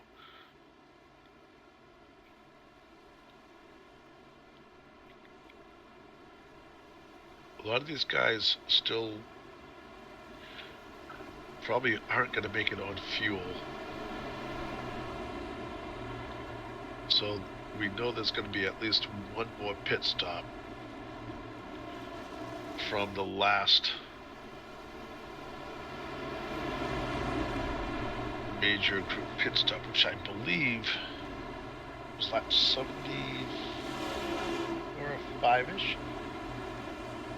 Some of these guys towards the back of the pack probably came in to just fill up a little bit. But now we're starting to see Higginbotham. I think Mankey was another name that I saw that had been in the pit area. Higginbotham, Mankey, Mott. Nim Silver is out now. John Connor is in the pits. So I don't know if there was that's who was involved in that last big wreck, but it seems as if those are a lot of new names that are in the pit area.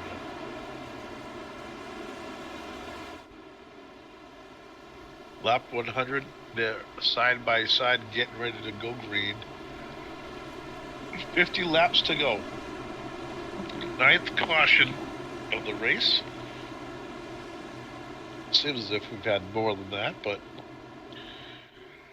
don't want to jinx anything, which I probably already did, so it really doesn't matter.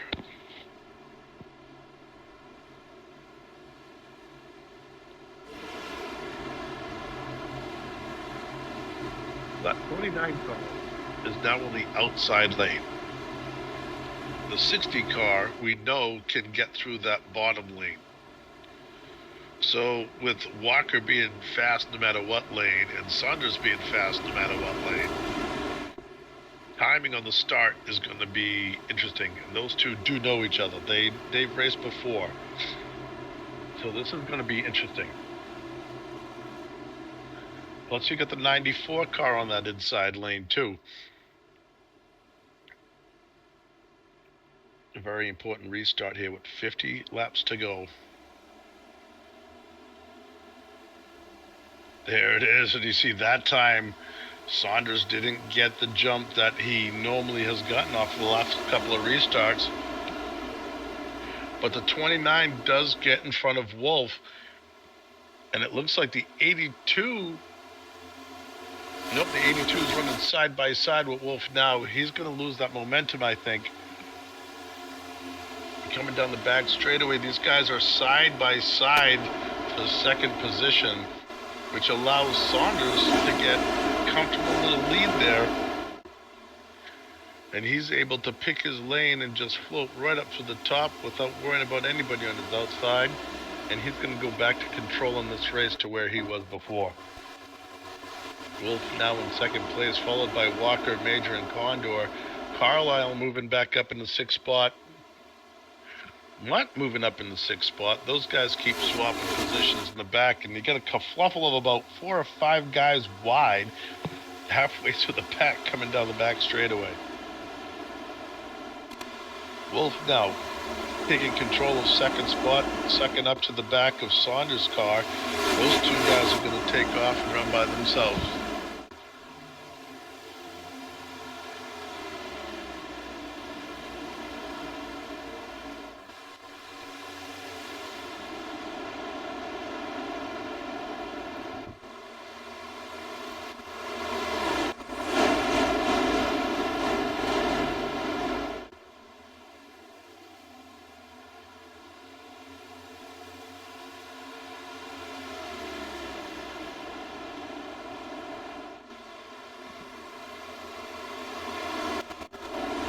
Back into turn number 3. You're still seeing guys right behind them, 4 wide. Everybody's dancing around trying to figure out where to go right now. We've had too many cautions in the past couple of laps for them to really dance around. I wish they'd settle down and just get control of the race again so they can click off some laps, because we want this thing to be a nasty shootout right there. And man, it looked like Wolfe was right underneath that 60 car, but just a little bump and glitch. That sun is starting to go down a little bit more. It's not going to be an issue for the drivers anymore, except for maybe right there, but that ain't going to last long. These 2 in the front starting to pull away from the other cars a little bit, and that 29 car is doing everything he can to hold on. And Corey Mott now trying to squeeze down, trying to get underneath the 29 car of Walker to hopefully take over the third spot, and he does as of right now. Walker has the momentum on the outside. Is he going to be able to get that back? We're going to see.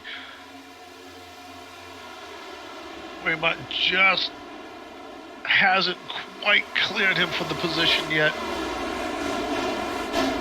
Look back, Majors is still trying to hold on to that top 5. Pataska is back there in 6th. Nichols, Carlisle, Leach, and Johnson battling your top 10.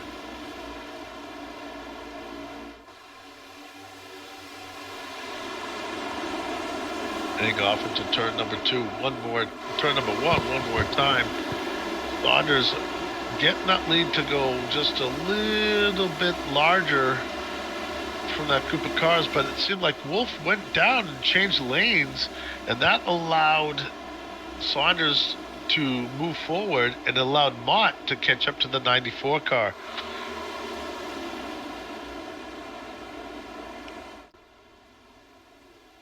Diving into the corner, coming across the start-finish line for lap 107, and right now Corey Mott is banging on the back door of Wolfe, and Mott's going to try the same move that he just did.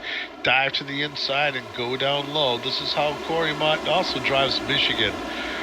Starts slow and then works his way up, and he's got so much momentum. He just got right alongside Saunders, and those 2 are battling for the lead right now, and Corey Mott's going to go down low to try to take the lead going into turn number 3. Saunders giving it the juice on the outside. Those 2 are going to come out side by side coming across the start-finish line. And Saunders is just barely going to hold on to the lead on this lap. And Corey Mott's going to try to get down below and try to do the same maneuver that he used to get past the other 2 cars. Corey Mott now listed as the leader of the cars that get through that trap. That Toyota is running very well through turns 1 and 2, and he's going to pull out in front with so much steam on him. He's going to get by both cars, and those 2 are going to kind of get side by side to slow himself down, which is going to allow Corey Mott to pull away from him. I don't know if I want to race that hard right now. Now, Wolfe diving below Corey Mott, trying to get that position. He saw that work for him down the other end of the track. And now Wolfe gets in front of Saunders with the power move, and luckily didn't collect him. That was a very close call, and now pulls up again in front of the 60 car. Corey Mott, the mighty mustache, gets down in the middle of the track that time through the corners, which allows Wolfe to get out in front of him. And now Wolfe is going to try to take control of the lead. Mott being stubborn on the outside lane, he's not going to be able to get it done going into turn number 3. Turn number 3 is a different story. As you see the 94 go down low with the 60 car behind him, as Corey Mott is desperately trying to hold on, gets all kinds of squirrely, gets real loose little tire smoke, and it's going to allow Wolfe to get in front of him even further. Mott starts banging on the back door, trying to get him a little bit loose, turning into turn number 1, and it's going to be all Thomas Wolfe in the front. The Banana Man heading out front. He's starting to pull away now. His car is working well down low. I don't know if Mott burned off a little bit more tire right there than what he wanted to. Starting to come back, but now you're going to see Saunders starting to suck up behind that 54 car. I believe Corey Mott last year was running a Chevy, and now this year they're in a Toyota. Don't know if I'm right about that, but I believe that is the truth. Wolfe doing everything he can to kind of shake these guys up a little bit, and he's pulling out a little bit more. He has about a 5-car length on Mott and Saunders. Saunders and Mott getting side by side as Saunders goes down low and going into turns 1 and 2, trying to get up side by side against Corey Mott, and I don't know if he's going to have that much momentum coming down the back straightaway. These guys are going 3 wide, heading up into the corner. Those two in second and third are side by side. Both of those cars go into a higher line into 3 and 4, which kind of pushes Saunders' car up a little bit more. But now look who's coming back underneath. Saunders, who is now battling with Pataska. Pataska was able to get behind Corey Mott and kind of use that draft a little bit to get by. Now Corey Mott has pulled up against the Wolfe in the 94 car. Those two cars are battling really hard going to the corners. Looks like Mott is going on that higher line. He's kind of out here. And Corey Mott's going to take over second space. Pataska gets behind him. Pataska and Wolfe kind of follow each other in that middle line coming out of turns number 4, and it looks like Pataska's now going to get a challenge from Saunders down below. Bear with us, folks. This is when iRacing decides it's going to go glitchy for a few minutes. And there we go. Starts to settle out a little bit as we look at Thomas Wolfe pulling out to about a 5 or 6 car lead down the back straightaway. But in front of Wolfe, as we saw, was a lap car. Not sure who that was, but I don't think Wolfe wants to see that in his vision right now. Wolfe is just trying to click off and get even closer to the end of this race. Pataska, the rookie, has been very, very fast all race long, been in the top 5. Now he's battling with 54 and Mott. Mott leads him off into turns number 1 and 2 in that higher line. And now Pataska is looking a little bit lower than Mott is, but I think Mott is going to have the momentum turning off in the corner, heading down the back straightaway. But Pataska and Saunders are also going to get a pull on the draft from Mott. So it's going to be tough for him going into turn number 3 and 4. As you see now, they're 2 wide coming through as Saunders is trying to get underneath Mott.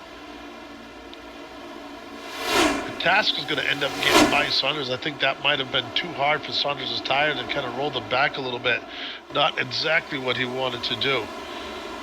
Wolfe, Mott, Pataska, your top 3 as they're coming through, heading down that back straightaway, the long back straightaway. Wolfe getting even closer now to that lap car in front of him. I think you're going to see Wolfe use that car in front of him, hopefully to suck up. And it looks like that was the 19 car who pulled down below to let everybody go by, so he will be a non-factor. I believe that was Jimbot that did that. Good sportsmanship. Wolfe now getting even a half-second lead, a little bit more than a half-second on Corey Mott right now. And out of nowhere, the 23 car, Mr. Leach, saying he wants part of this action. He's getting up in there, and he wants to chase after Mr. Wolfe right now. So, but now battling high-low with Pataska and Leach. And, oh, man. I wish we could go back just a little bit forward. The cameras, there they are, slightly as they go by and start freaking out with the iRacing glitches as they normally do. Both cars side by side for third position right now, as Leach is definitely moving up, and he's just barely starting to close in a little bit on Wolfe right now. This is going to be an interesting thing. Leach is a little bit slower than Wolfe through the corners, but I think he starts pulling him a little bit down the back straightaway. But right now, I think Wolfe saw that 23 car coming, and Wolfe stepped on the gas because he is just pulling away from Leach. Over a second now. And that gap is growing even further for Wolfe. Leach needs to dig deep if he wants to catch that number 94 car. But right now, Leach has got a bigger problem, and that's that 17 car. 17 car right now has a bender on him as they start coming out of turn number 4. Flying down the back straightaway now, Corey Mott is able to catch up in between them.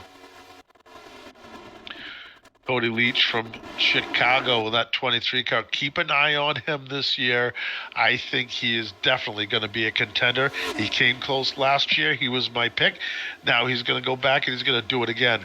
But right now, the only one anybody is chasing is that number 94 car. Cody Leach cannot catch him. Cody Leach is actually losing a little bit of time. That lead has now stretched to over a second and a half from Cody Leach from Thomas Wolfe. The problem is Thomas Wolfe is out in clean air having a good time. He's probably singing Billie Jean to himself. It doesn't really matter. Leach has Pataska on his backside, and then Saunders is there too. So that's kind of slowing them down completely from Wolfe. And Wolfe is just loving it. He's just sailing off. But Cody Leach still maintaining that second position. Pataska now kind of falling behind him a little bit. And Saunders is holding on to fourth spot.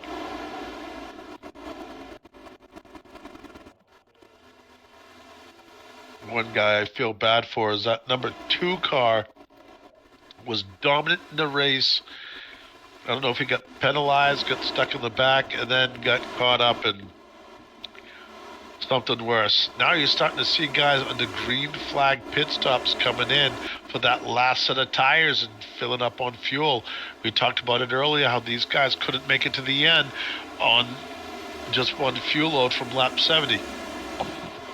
Now you're starting to see these guys coming on in for the pits. Is that strategy going to work out? We don't know, because at any time we could have a caution. You have a caution now, it's going to screw up a lot of people's pit strategies. But a lot of people are counting on a late caution. Cody Leach now trying everything he can to catch up to that 94 car, and it's just not working. Leach is kind of getting held back by Pataska, who I think Pataska is a little bit faster because of the draft on the back straight. But when it comes to the corners, Leach's car is handling better, and Pataska just can't get past Leach, and that's what's slowing those cars down, because now Wolfe is pulling away, and he's almost a 2-second lead on Cody Leach.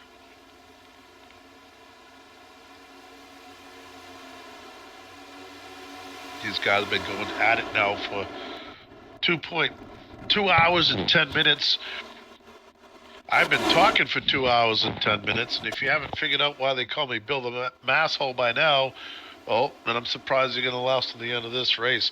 Lap 123, coming at 27 laps to go. Wolfe now, 2-second lead over Cody Leach, and Pataska is just barely hanging on to Leach as well. Back in the middle of the pack, even further back, you're looking at Ballinger, Carlisle, and Nicholson. Those guys are battling hard for 8th, 9th, and 10th right now.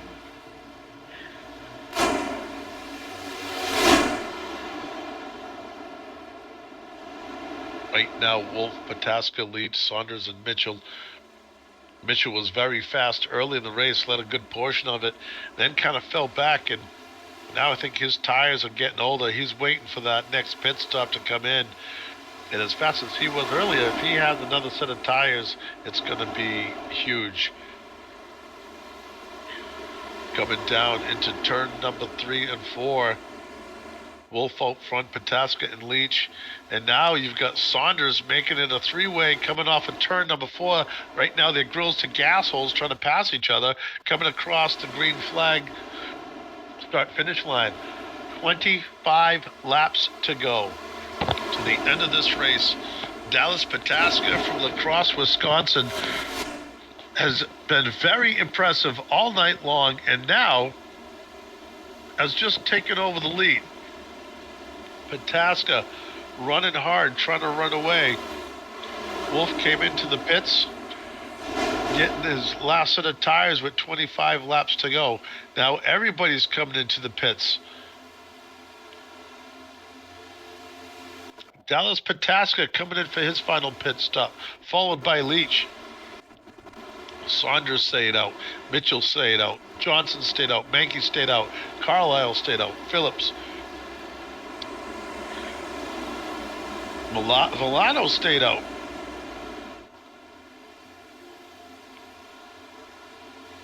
Tommy Carroll, he stayed out as well.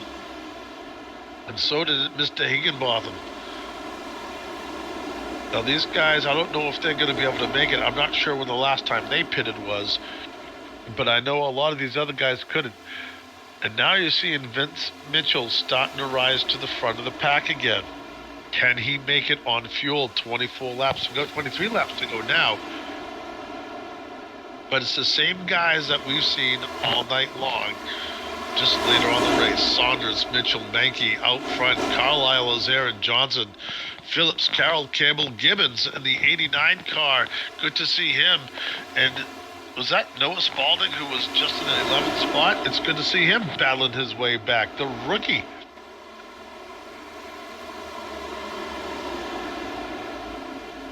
What an impressive run that would be. A top 10 finish in your first real super speedway race in this series. Villano is now coming in. Yeah, there is it. Number 24, Noah Spalding running in 10th spot. Love seeing that right now. Can he make it to the end to hold on to that spot? Be interesting to see. Thomas Wolfe coming back on the track after his pit stop. Mankey now out in front. Mitchell and Carlisle, the top 3. Everybody's coming in, getting their last set of tires. This race is getting close to the end. It's getting tough. It's getting bad. It's getting fast. Starting to see the pace, the intensity of this race trying to pick up a little bit. The sun has gone down. It's a no factor. Track temperature is down. It's a no factor. The track is getting greener and faster. These guys are going to have new tires, so it's really going to be a fast shootout. Mankey, Carlisle, Phillips, Mitchell, and Johnson, your top 5. And Tommy Carroll, just with a stroke of luck, comes up and takes over 4th spot as Mitchell and Johnson both come into the pits.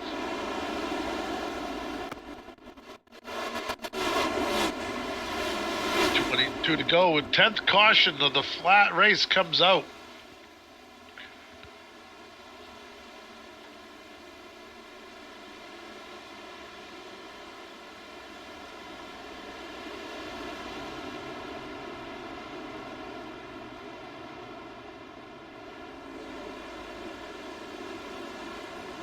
Again, not sure what happened there, but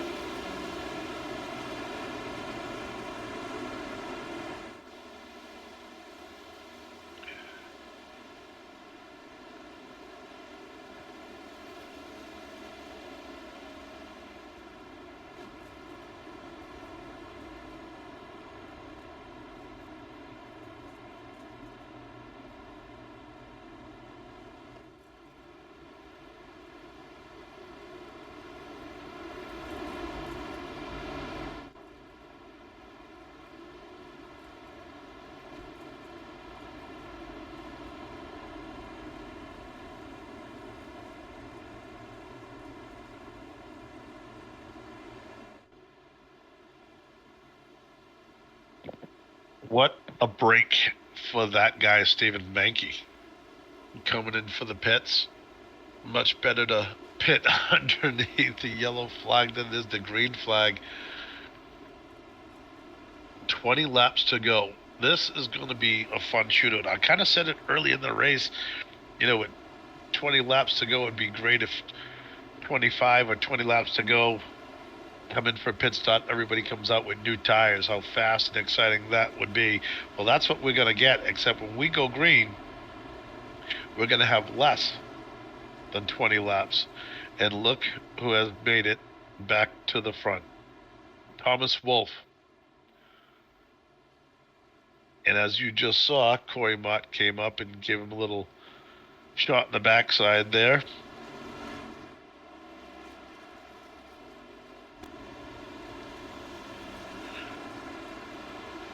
So now look at your top five. Wolfe, Mott, Walker, Pataska, and Mitchell. All those guys have been out front this whole time. Then behind him, Mankey's been out front. We've seen Saunders in the 60 car out front. Carlisle, Phillips, and Campbell, they've had their ups and downs this evening, but now they're in great position with 20 to go. That's your top 10. So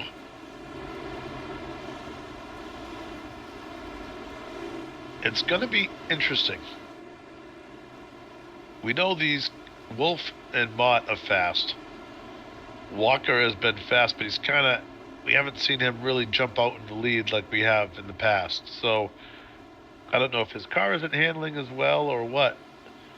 But as the car bunches up here, getting ready to come across the start-finish line, at least one more yellow flag lap.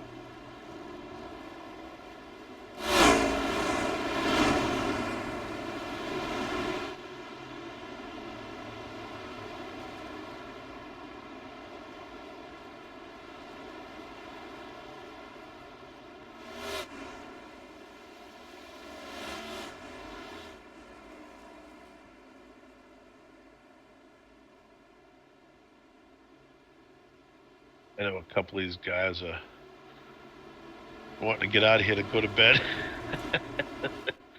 They've been doing this a while. It has been a long night.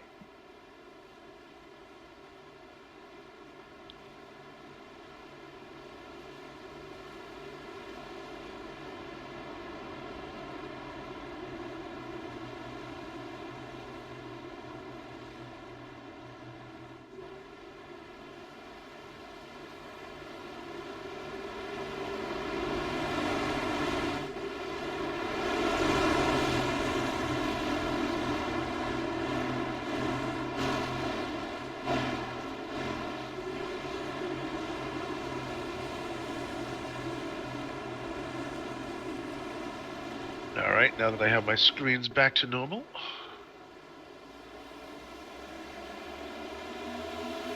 Green flag is out. Thomas Wolfe jumps out with a great lead. 18 laps to go. Wolfe back out front where he's been most of the night. Coming out of turn number 2, he's flying down the back straightaway.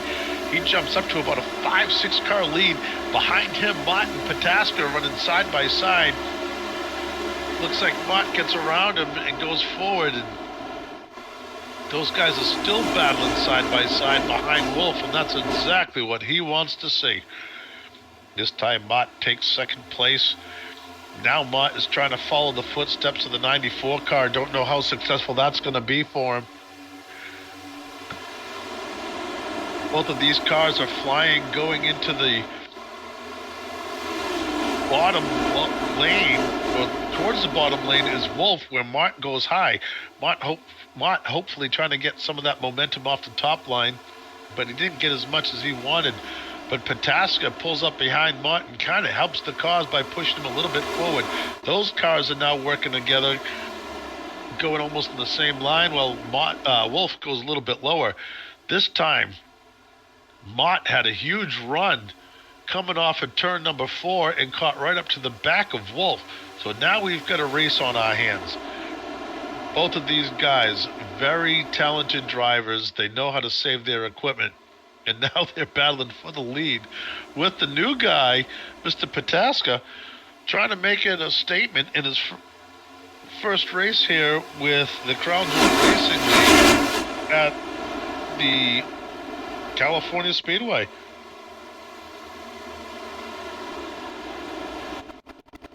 Yes, he is. Dallas Pataska. He is also one of our rookies that are battling for Rookie of the Year this year. And another caution has come out.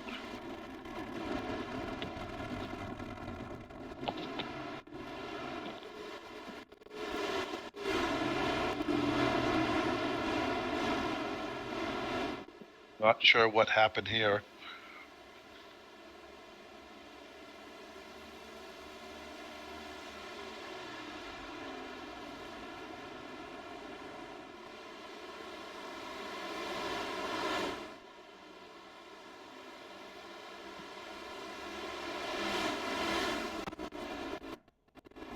Probably have 13 laps to go once we go green.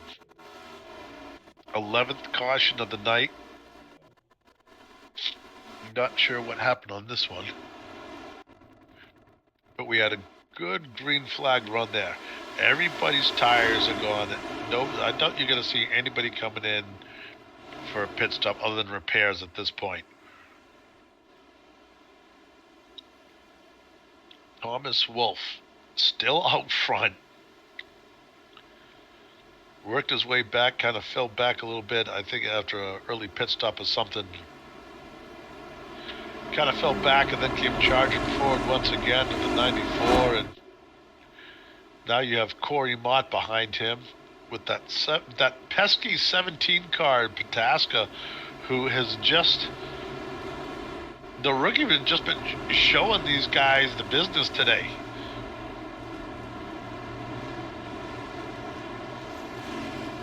And if I have to judge by these preseason races, I think that Dallas is going to be one of the favorites for Rookie of the Year. There's no doubt about that. Looks like we're coming to the choose cone. No, yes, no. Not this lap.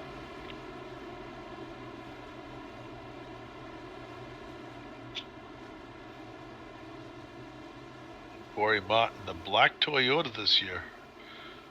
Although this is just his test scheme. I'm sure he'll have a new paint scheme on that by the end of the month. Getting ready for Daytona. This year, the Crown Jewel Racing League will be full-length races.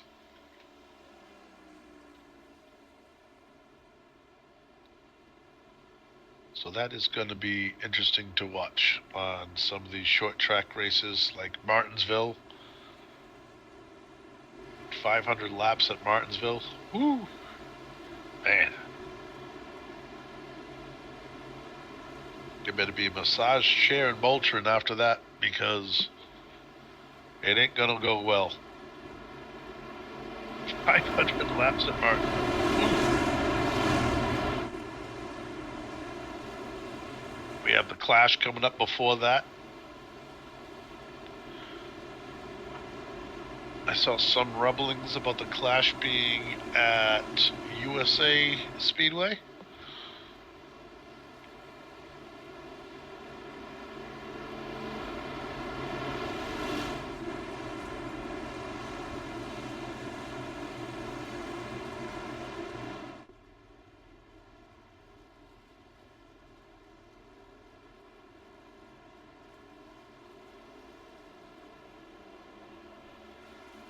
Now we come across the choose cone. Lights go on to the pace car. See a bunch of guys pulling some late maneuvering there to try not to give away what lane they're going to be in. Looks like Wolfe has chosen the inside. Mott is going to be on the outside. Pataska is staying down low. Mitchell is going high with Mott. Behind Mott is Phillips, and Mankey is going to be down low with Pataska and Mott. So pick your poison. It's going to be 11 laps to go. Can Thomas Wolfe stick it out? He's been hard to beat up all night long. He's almost there. Corey Mott, he's been on the outside a number of times. He knows how to start, and he's raced with Wolfe a bunch of times. So he knows how he's going to take off and how it's going to work. Getting ready to come green, hopefully for the last time tonight. The pace car still on the track.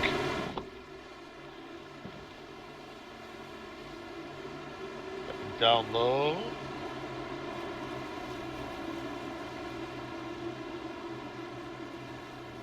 Pace car turns off the track. Getting ready to go green. There it is. Green flag is out. Thomas Wolfe gets a good jump. Mott cannot get by Pataska in the 17 car.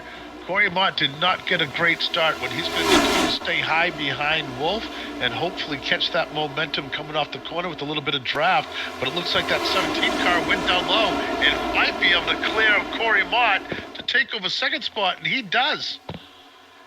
The rookie, 17 Pataska, taking over second place with 11 laps to go. Thomas Wolfe out front, hard to catch right now. He's got his mind made up. 4 and 5 wide, like we've seen all night long, going through the back of the pack. A little bit tire smoke coming back from about the 20th position. These guys are kind of charging real hard right now. 10 laps to go. Pataska, Mankey, Mott, Phillips, Campbell, Saunders, Leach, Mitchell, Carlisle, all chasing the 94 car as we go into turns 3 and 4. And look who goes down low, Pataska, the rookie, trying to make a bid for the lead, coming across. He's got the lead coming out of turn number 2, but not yet. Wolfe is coming back. Wolfe is coming back with Mankey down low as the 17 car is forced to go through that middle lane, followed by Mott. The 94 car gets in front. Now it's Mankey battling Pataska for the second spot. Now Phillips is behind. Can't tell which car he's behind, but he's trying to push him forward. Right now, Wolfe is still charging forward. And here comes Mankey. Right now, challenging Pataska. But now Pataska's going to worry about Phillips. Wolfe and Mankey have now taken over first and second. Coming down into turn 3 and 4, coming out still 3 and 4 wide, back in about 8th spot. These guys are just not giving up. They only have 9 laps to go to come across the start-finish line this time. 8 laps to go, excuse me. And now Wolfe has got his handful with Mankey. Mankey is very fast right now. That was good to see Mott kind of fall back. Leach takes over that spot. Now you got Saunders back up into 6th, Campbell in 5th, Phillips in 4th. A good run by Phillips in that 5 car. The impressive rookie now battling for second place with Mankey. He's not giving up the race. Right now, he's going to have his hands full with Phillip coming alongside of him. And now you've got Mankey coming down low, bumping into the side of Wolfe.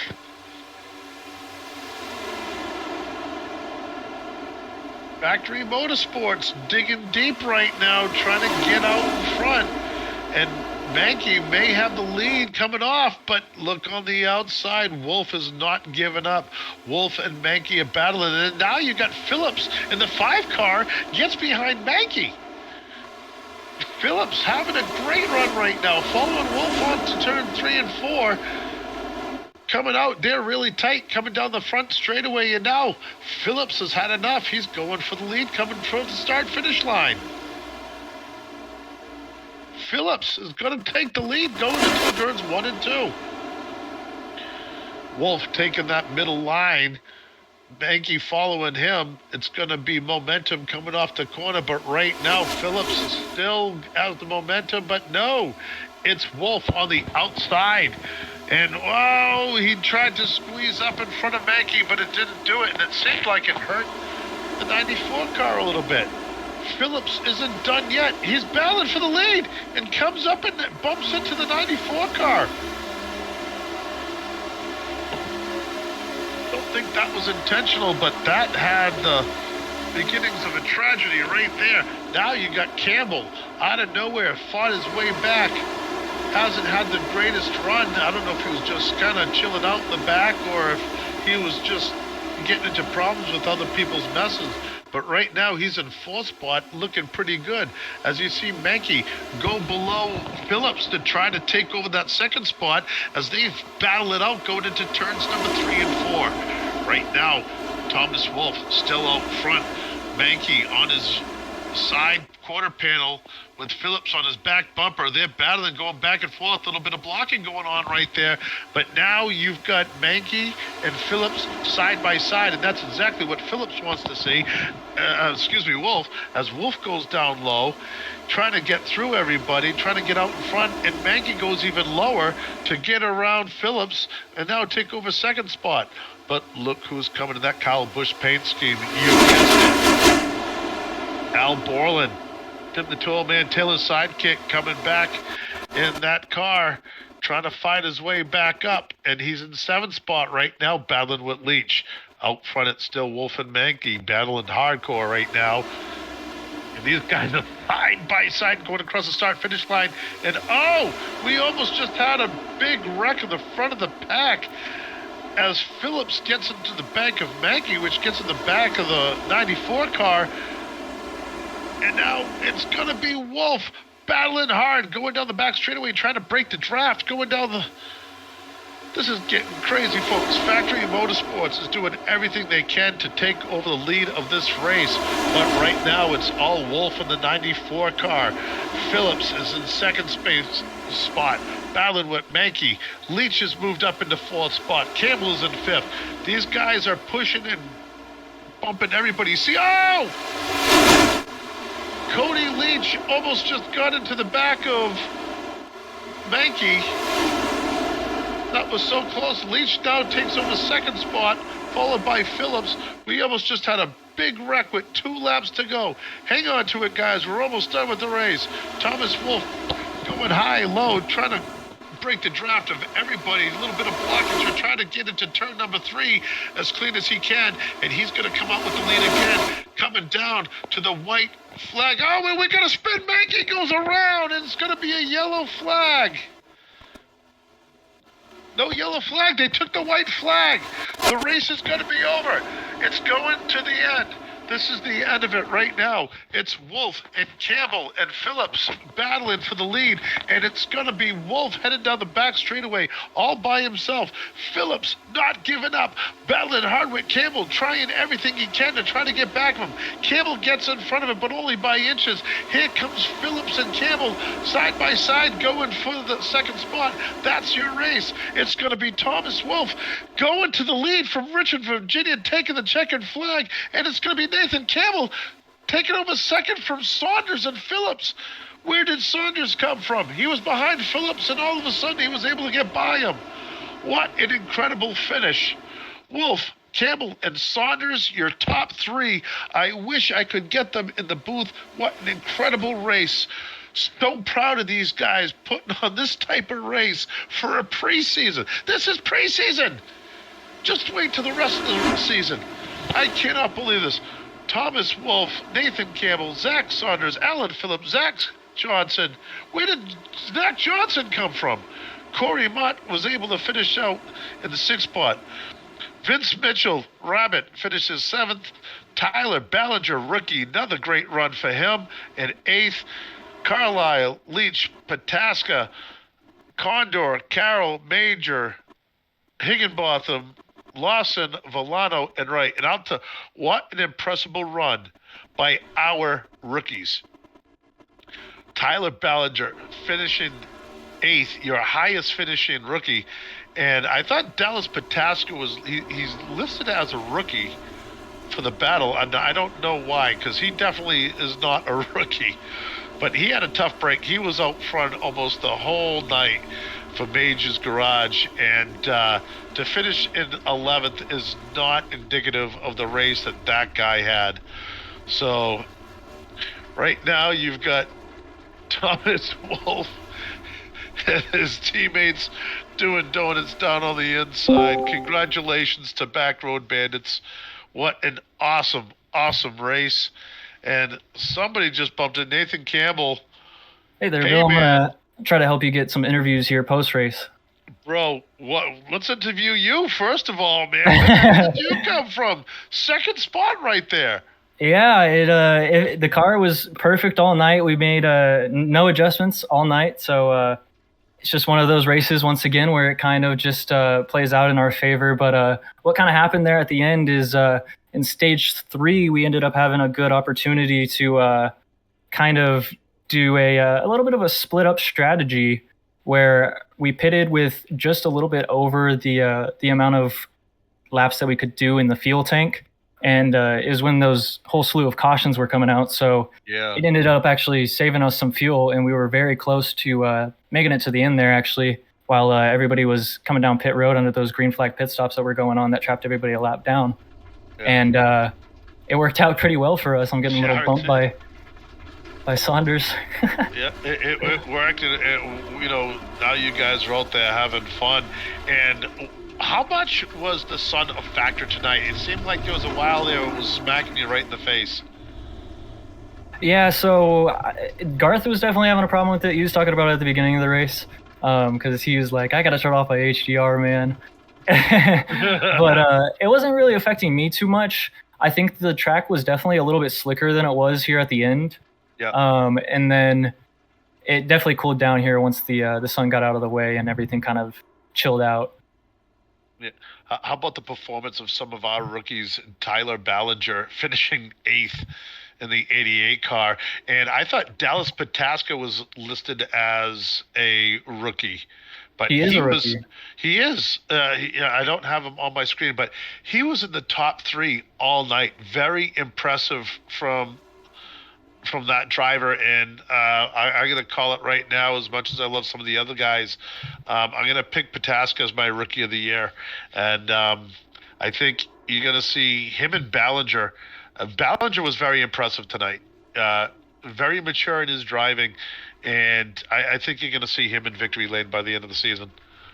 Yeah, I think the rookie class coming in this season into the Cup Series is definitely going to be a top-notch rookie class, and a lot of these guys are going to be super fast for sure, and they're not going to be rookies if you know what I'm saying. Yep. Well, so it's going to be interesting. Yeah, let's see if we can get Zack Saunders and see if you can pull up Zack. We'll start with him, and then we'll go with Thomas Wolfe. I know he's psyched. So I don't actually have power. Let me move into a admin channel real quick and get Zack or somebody to help us. And I'll be back in a second. Okay. Well, as we get that taken care of, an incredible night for Back Road Bandit Racing. Thomas Wolfe was out there for the longest time, and we just got Zack. No, it's me. I'm back. Oh, okay, all right. We should be getting Zack Johnson or Corey here in a second to come help us do post-race interviews. Yeah. Zack Saunders, another driver tonight that was impressive, led a bunch of laps. It was very, very fast. He's always fast. But tonight, he really showed a lot of maturity, a lot of patience, and just kind of hung out and really made a battle out of it. He did a great job tonight. He was impressive. So many of our drivers were impressive. Alan Phillips almost won the thing. I mean, he was battling for the lead at the end here. It was pretty impressive. Yeah, me and him are actually teammates at Hollywood, so me and him were kind of on the same strategy there at the end, and we were trying to push each other past Wolfe there, but unfortunately unable to. Now, I believe I raced for you last night for Hollywood. You did. Motorsports, the 76 car. I was having a good night towards the end there, and then 33 laps I got taken out. But I was in the top 10 when I got taken out. So I was kind of just playing the patience game last night, and then the track, just like tonight, as you said, just got really slick. And some guys were having trouble with it, and somebody lost it in front of me, and that was the end of it. But tonight's race was longer, And we were talking about earlier, this series is going to be real tough when we go to like Martinsville and we're actually racing the full 500 laps. Oh yeah, it's going to be interesting. Well, Martinsville, we unfortunately, well, I'm going to say unfortunately, but it's definitely fortunately, we don't have a full length race there. Oh, we But don't. Okay. yeah, All right. if we did, it was going to be a Yeah, mess. But we do have 500 at Bristol, which is pretty similar yeah, vein. yeah. Even though Well, Bristol, I'd say, is a little easier. Bristol for these guys is either hit or miss. They usually have like 100 laps of green flags. Then they have 5 cautions for the next 25 laps. Then they have 100 laps of green flag, and so as long as that's kind of kept private, that'll be even better. But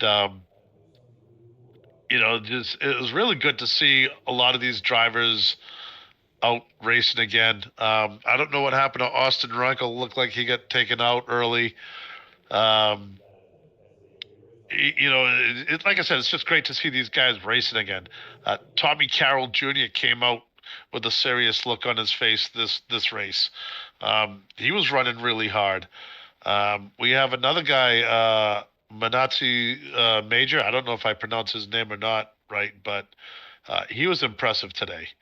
Um, it was just the rookie class coming in is it's going to be impressive. It's going to be a good season. Hey guys, I came up here, got out the car to help. They summoned me up here. And we have Mr. Cody Leach, our 10th place finisher. Cody Leach, where the heck did you come from? All of a sudden, you were in second place. 33rd, got buried back. I hit the wall on quali. Had a good car though, after I figured it out, but it was fun. I got to see what the front felt like. Those guys were fast up there though. Yeah, they were. Couldn't catch Thomas when I found the front. He's blazing. Yeah, we were talking about some of our rookie drivers like Tyler Ballinger finishing 8th, and Dallas Petoskey finishing in 11th, and I believe Major is a little rookie too, finishing in 14th. So is they don't look much like rookies. Yeah, that's what we're talking about. These guys may be a rookie in this series, but I have a feeling they've raced other places before. So it's going to be interesting. It's going to be a great year. All right. Well, let's go ahead and start our post-race interviews since we finally got a little bit of help up here. So let's get third place Zack Saunders. Let's see if we can get Zack up here.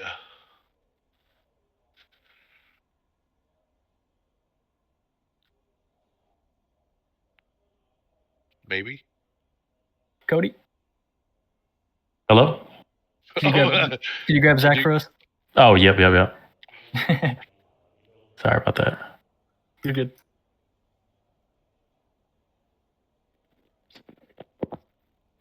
I'm unable to move him. I don't know what's going on. Oh, are we gonna have to move down? We might have to move down. Yeah, I can't move anybody at the moment. I don't know what's going on. We can't even get Tommy up here either. Yeah. Let me message Corey here.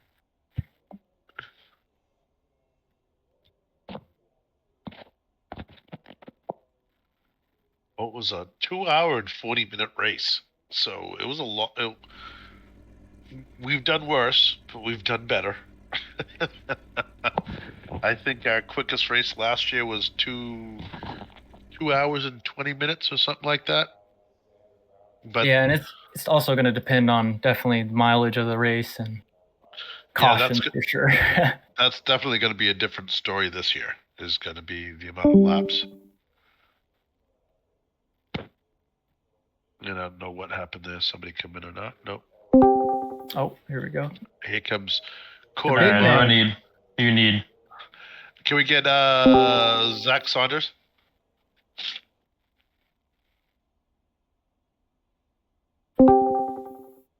There he is, Zack Saunders, third place finisher. Congratulations! And let me ask you something. What was with you tonight? You were out front, and you decided this year you were coming back to fight because you never left the top 5. Yeah, once I got up there, yeah, just a really, really solid setup from last year. I ran it again this year, and man, it was just so good. Once I got past like the first 5, 6 laps, it was really, really solid, really consistent. Just kind of slowly made my way up front, and once I got up there, it was just stay up here and not lose any track position because it was the first 5 laps in traffic. It just plows. It wouldn't Yeah. turn. So yeah, just a really solid race, and just tried not to kill any people like I did last night. We won't talk about last night. Last night isn't the past, but tonight was a different story. How much was the sun a factor to you in tonight's race?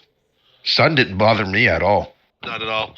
That setup was just even during practice. Like usually, you know how like during practice you're like just insanely loose. Yeah. No, it was just stuck on the track. Anywhere I wanted it, it went there. It was insane how good it was, and where it just being stable. Like I noticed like guys getting loose on the bottom and stuff early in the runs. No, it wouldn't. I mean, you get that just little. They'd step out just a touch, like nothing to be afraid of. Like you just stayed in it and it fixed itself on corner exit. But it was a really good race. Now, tonight you had to work with a couple of new guys to the series that you didn't know. Pataska was one of them. I think Major was another. These guys were rookies, very fast. Um, does it go through your mind, racing against a guy that you've never raced against before, or you have very little experience racing with compared to a regular? I think Major ran last night, so I kind of knew how he ran and stuff. I think he was pretty quick, and Pataska. I mean, I didn't have any issues. Like it was give them just enough space to be safe in case something happened or whatever. And racing with respect is the big thing. Yeah. Give them the space. It's a preseason race. We're trying to get all the jitters out and get used to those guys that are coming into the series and whatnot, and other guys coming up the series, from Xfinity or from truck to Cup. So I mean, you just got to respect them. Uh, I mean, once we all got situated there towards the end of stage two, I would say stage two and that long, what was it, like 20, 25 laps there, stage three towards the end before we had that yellow after pitting. I mean, it was just insane, like how close we was, running each other and how hard we was battling each other. It was actually kind of crazy feeling the way these cars handled tonight. There was like no fall off. I mean, you can tell the speed difference on like 10-lap old tires, but like once we got like towards the end, like Just no one was just like way slower once they got 20 plus laps on the tire. Yeah. It was just real tight racing, and man, that stuff right there at the end, that was just chaos. That's what I would say about that. That was good chaos. Well, it was fun to watch. I just wish we were able to get a little bit better camera angles. But we kind of just threw this together real quick tonight to get it done. But congratulations to you, man. Awesome run. And we're looking forward to see that 60 car in victory lane at least once this season. Well, hopefully I could do that in Xfinity since I'm full time down there and just run a couple big races. I'll be there for the Daytona 500, so hopefully we can qualify in on that, and maybe we'll get to 60 again. We'll run that. So yeah, it was a good race. All right, congratulations, man. Have a good night. Thank you. All right, man. So Nathan, we've talked to Zach. Zach, another car that was very fast tonight. And we talked to you, came out of nowhere towards the end. Let's see if we can get Mr. Thomas Wolfe up here, our winner. Corey, can we sneak him up here, please? If he's still around. There he is, Thomas Wolfe. Hello. Holy crap, dude! What a night you had. You made a statement early in this race, and you just stuck by it, and you were a force to reckon with. You and Zach kind of just really raced hard today, and then you had the two car who dominated the first part of the race, and then I think got taken out. Um, but towards the end, there you just ran away. You had the car. It seemed like you could just pull away whenever you felt like it. Yeah, I hadn't touched the oval wheel since the last race of the season, so it was nice to come out here and get a win. But it was I wanted to start in the back to kind of get an idea how everyone was driving and the new schemes and stuff. But I think that helped me just save my stuff and see what lines were fast and such. But I don't really think I even had the fastest car. There was a lot of other fast guys. I mean, Mankey was faster than me. Even Vince Mitchell had faster times, but they were just caught up in a bunch of crap there at the end. So I got lucky in that sense. Yeah, well, you had a couple of guys that were coming for you hardcore at the end there. I know Walker was fast. Um, Leach was fast. Mott was fast for a while, and I don't know if he kind of got mixed up. We really couldn't see what happened at the end because we couldn't do the replay. But it was just you made a statement tonight. I mean, you just came out and we saw you run really well last year. You saw you run hard last year, but tonight you dominated. But it was kind of like casual for you. It seemed like you didn't seem like you were forcing the issue. It just seemed like you were that good. Yeah, I mean, like it was a lot of luck because there was a couple of times where I could have got caught up in stuff or issues could have gone uh, awry. Like, I mean, when you don't qualify in the front for these types of races where there's a lot of lines, you're kind of at the grace of the rest of the field to get through cleanly. But luckily, we had a lot of good green flag racing there at the beginning where I could make use of my setup and work my way up. But hats off to all the guys for good racing for a majority of the race, I'd say. All right. And one question for you: what is with the bananas? Oh yeah, I was scrolling through my phone and like I literally have 0 pictures of myself like just by myself. So I saw that one. I was like, sure, why not? I'm a big potassium guy, so Yeah, I thought it was good. yeah, that was pretty funny when we saw it. We actually have some new nicknames this year for a couple of the guys.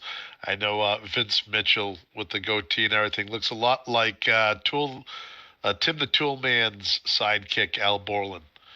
So Okay. I think we might just keep him as Al Borland for the season instead of Vince Mitchell.